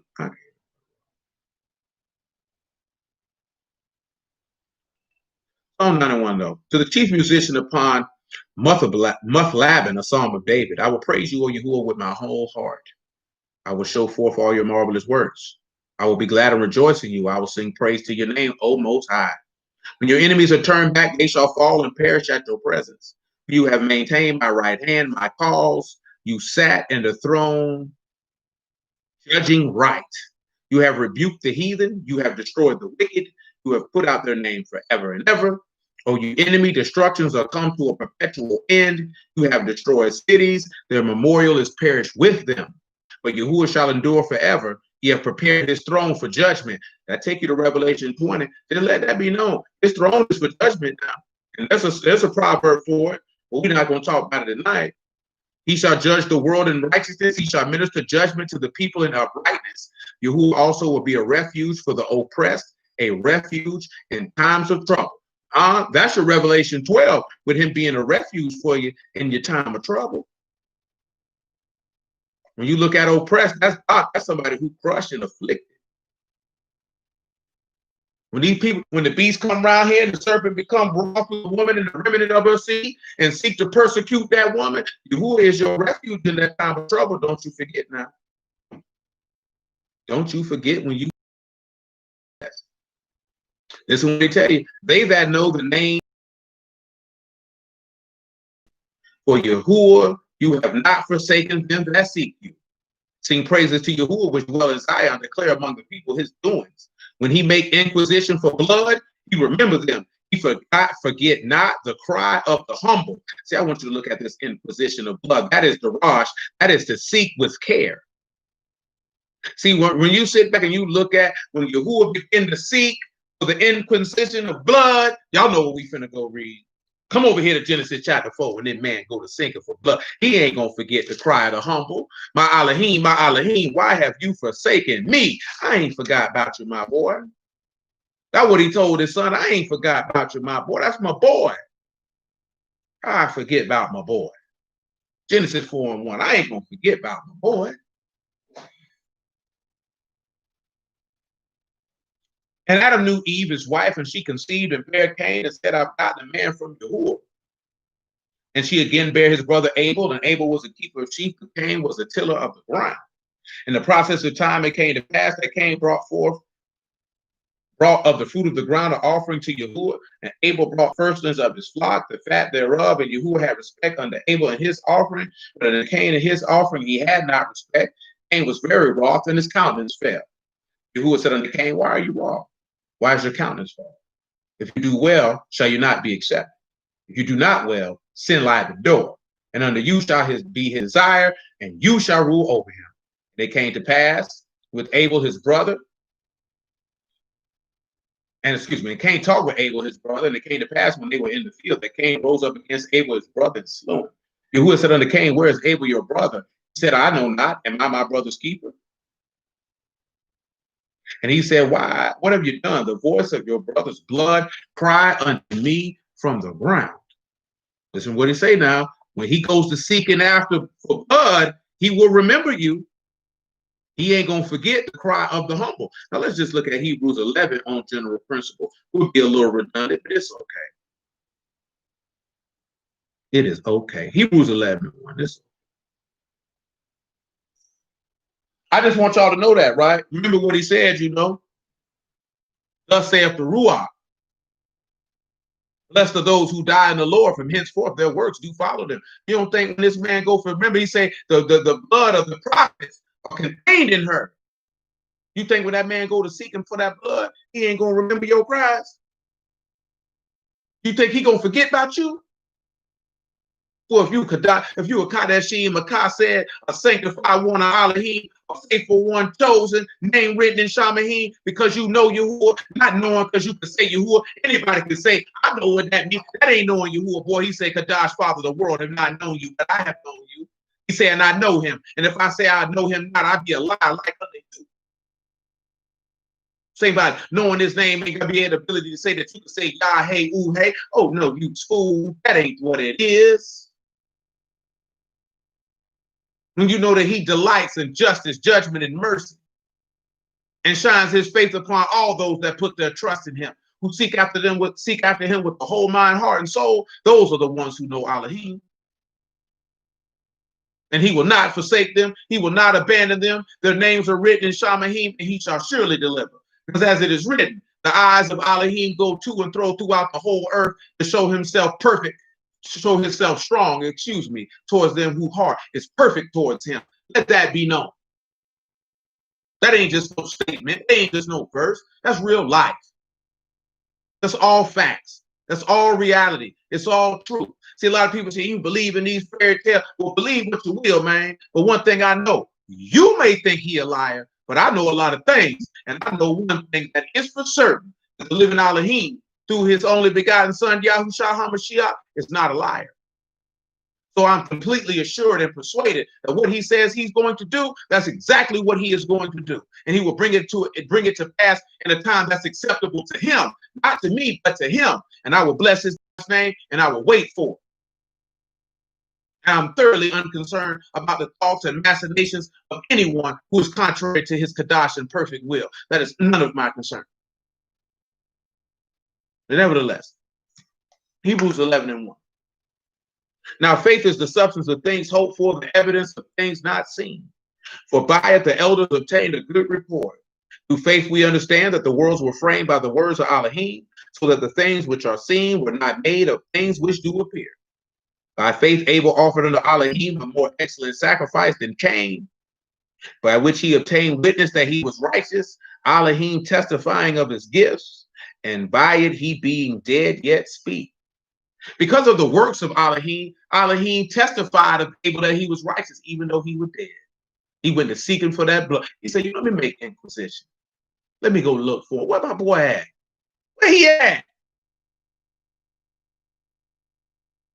Where Abel at? Where your brother at? Where my son at? Don't even worry about it. Because I already knew where he was at. I wanted to see what your punk behind was going to say. You wicked, no good bastard. I mean, people like to say, if you already know the truth, then why you asked me to this here to see if you were going to lie, nigga? To see where your character at? That's what people don't understand. Yeah, I can know what it is, but I'm going to ask you like I don't know because I want to see where your character at. I want to see what kind of character you possess. See, people don't be ready for that. Nevertheless, let's keep on rolling out of here, man. We get y'all out of here, man. We got the 2-hour mark. I thank the Lord. We have verse 13 of Psalm 9. He said, have mercy upon me, O Yahuah, consider my trouble, which I suffer of them that hate me. You that lift me up from the gates of death, till I show forth all praise in the gates of the daughter of Zion. I will rejoice in your salvation. One more, man. Psalm 46 for refuge, man. One more, man. One more. We could go all night, but we don't do it. So I want Psalm 46 and 4. Shoot, make it verse 1, man. We might could read all of Psalm 46. It's pretty short. I thank the Lord, though. Praise Elohim in the name of Yahuah for the Shabbat, for the word, for wisdom, for understanding, for the opportunity of grace and mercy, and for the righteousness of salvation of which we do not deserve. That's why we will continually esteem the name of our Elohim through his only Son, prayerfully be sanctified by the faith that is in him, prayerfully be counted worthy to receive the everlasting Ruach HaKadosh, to be quickened unto life everlasting, that we will be acknowledged as the sons and daughters in heaven and live our lives according to the Kadosh word of Elohim, to his praise and esteem, that it only belongs to. So, amen. Let that be known. Psalms 46. To the chief musician, for the sons of Korah, song upon Alamoth. Elohim is our refuge and strength, a very present help in trouble. And again, it's all about being born again. It's all about being born again, to actually be that son who has a refuge. Now it's the Messiah for a refuge here. But of course, you know, you have help, and that is Ezra. And again, that's an assistance, or one who helps, your comforter, if you will. Therefore, we will not fear, though the earth be removed, though the mountains be carried into the midst of the sea. So that take you to stuff in Revelation when them plagues hit. Ain't no fear. Or when them trumpets blow, or when them seals is let loose. Though the waters thereof roar and be troubled, though mountains shake with the swelling thereof. Selah. Listen to what he say. There is a river. We just read in Psalm 22 earlier. The streams whereof shall make glad the Kadosh place of the tabernacles of the Most High. Remember, we were talking about where's that city of David on Wednesday. Elohim is in the midst of her. She shall not be moved.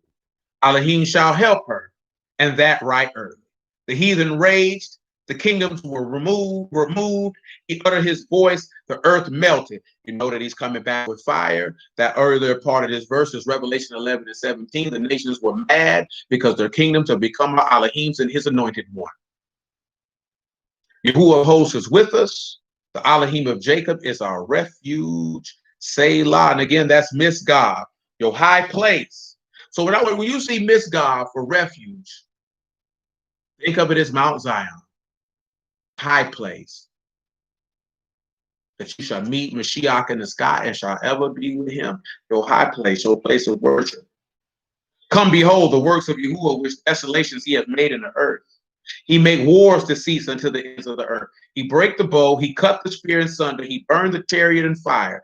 Be still and know that I am Elohim. I will be exalted among the heathen. I will be exalted in the earth. Yahuah of hosts is with us. The Elohim of Jacob is our refuge. Selah. That is Misgab again, no matter what. And again, come over here to Joel chapter 3 on general principles.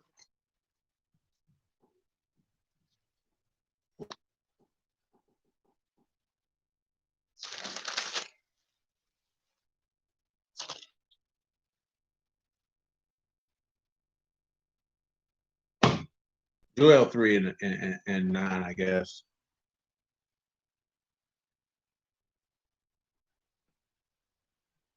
Proclaim you this among the Gentiles, prepare war, wake up the mighty men, let all the men of war draw near, let them come up. Beat your plowshares and the swords and your pruning hooks and the spears, let the weak say, I am strong. Assemble yourselves and come all you heathen and gather yourselves together round about, till the cause you mighty ones to come down, O Yahuah.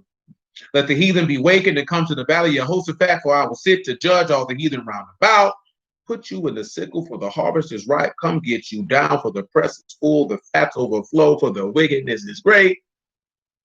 Multitudes, multitudes in the valley of decision, for the day of Yahuah is near, the valley of decision. The sun of the moon shall be darkened, and the stars shall withdraw their shining. Yahuah shall also roar out of Zion, uttering his voice from Jerusalem. The heavens and earth shall shake, but Yahuah be the hope of his people and the strength of the sons of Yasharal. See, that show faith in that day, because the man is not coming to play no games. But he is the refuge. He is the place that we see in Revelation 6 and in Isaiah 2. You all already know. The people say, let the mountains cover us. They want to seek to the mountains and get covered by the mountains. But we want to seek to be covered by the land. Remember, we read that Wednesday too in Revelation 7.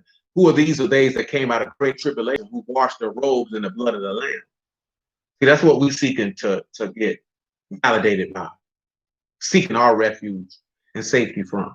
And that's what we need to remember. So, but a hallelujah for Yahuah in the word, man. I bless y'all at the house of Elohim in the name of Yahuah. I appreciate your time. I know we didn't go through a lot of verses this evening. At least it didn't seem like it. But nevertheless, there's a lot of things that you just have to sit back and look at. And again, I don't know how many times I have to reiterate this point. That everything is not just to look at the natural woman, it's to look at us in juxtaposition as a woman to our husband, which is Yahushua. And to understand that a lot of times the reflection of how our wives behave, whether they're in the word or not, because when I say our wives, I'm talking about people as a whole, whether they're in the word or not, is indicative of how we behave against Elohim. And if we don't have understanding, we will fall, because we're not going to know what we're looking at. Understand, oh, nah, I see. This is what we're giving him. Let me correct myself. Let me correct myself. That's really the point. It's really the point. There's no male versus female, because it's beneath a man to be in a war with a woman. Why would you fight someone who's the weaker vessel to prove who's superior? That's stupid. As a man, that should be beneath you to engage in such stupidity. You would have to leave that to those who are simple enough to believe that that's a valid argument to be going back and forth about. That is beneath you when you know better. Be arguing about, I'm superior, I'm a man. All you would need to do is just be a man, and then it would show forth that you are superior. If that woman does not want to recognize that you are superior, then that is not a woman who is worthy of being in your life.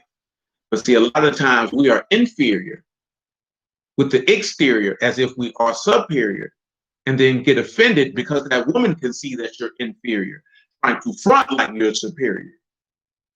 And she refuses to acknowledge your superiority, that you're insecurely trying to, what's the word I'm looking for?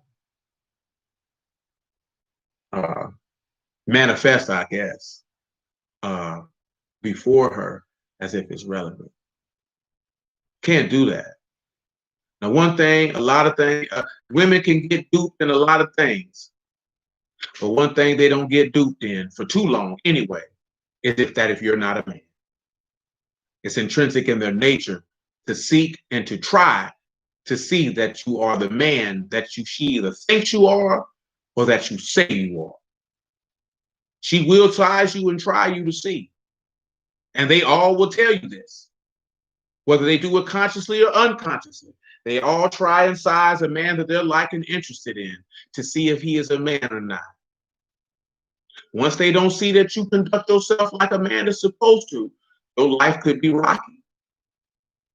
It could be rocky.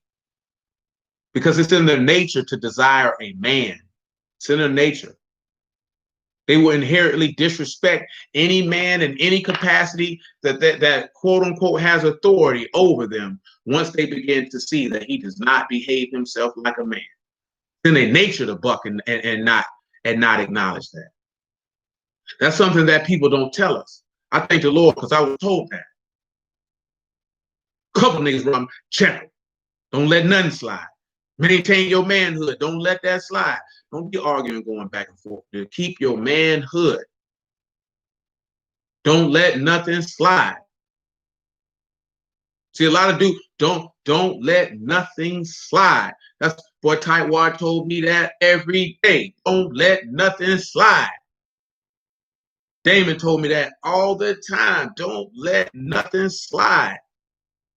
Because when you let it slide, it's over. And when you pay attention to Allah, he never let nothing slide. He checked you on that. This is unacceptable for me. I will not allow it. You can't be afraid to do that. Because she's going to get in her feelings. So what? You know what I'm talking about? So what? Your feelings don't trump the standard. If your conduct is unacceptable, it's unacceptable. You're going to have to amend that and adhere to the standard. See, it's a lot of people who are going to go before the Lord on that judgment day and going to try to get mad with him and want to weep and cry and moan because they didn't want to keep the standard.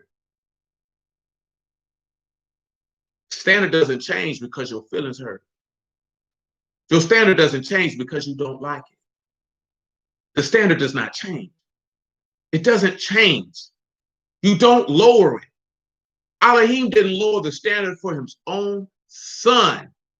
So a standard should never be lowered for anyone under any circumstance. Because the Elohim, the great Elohim, the Abba of all, did not even lower the standard for his own son, who was Elohim manifested in the flesh, did not lower it for his own son. Why would you lower it for anyone else? Makes no sense. And these are the things that have to be done in order to elevate the people. And when I say elevate the people, that means elevate those who desire to meet the standard. See, we get caught up in those who don't want to meet the standard. You can't worry about those who don't want to meet the standard. They are irrelevant because they've made their choice. You can only be focused on those who desire to meet it. You can't do nothing for those who reject mercy and are contrary against themselves. That's their business. That's a person. And hallelujah for the living Elohim, man. Again, man, Yahuah willing, we pick this up on tomorrow, man. I appreciate your time. And bless y'all again out the house of Elohim in the name of Yahuah. Praise be to Elohim in the name of Yahuah, that we only have one pause this evening. So praise the Lord for that. And we'll pick it up, probably switch to another verse. If Yahuah permit, just keep on rolling down the street, man. But always let Elohim be your refuge and place from safety and danger. Nothing can harm you in him. And with that being said, till the next time.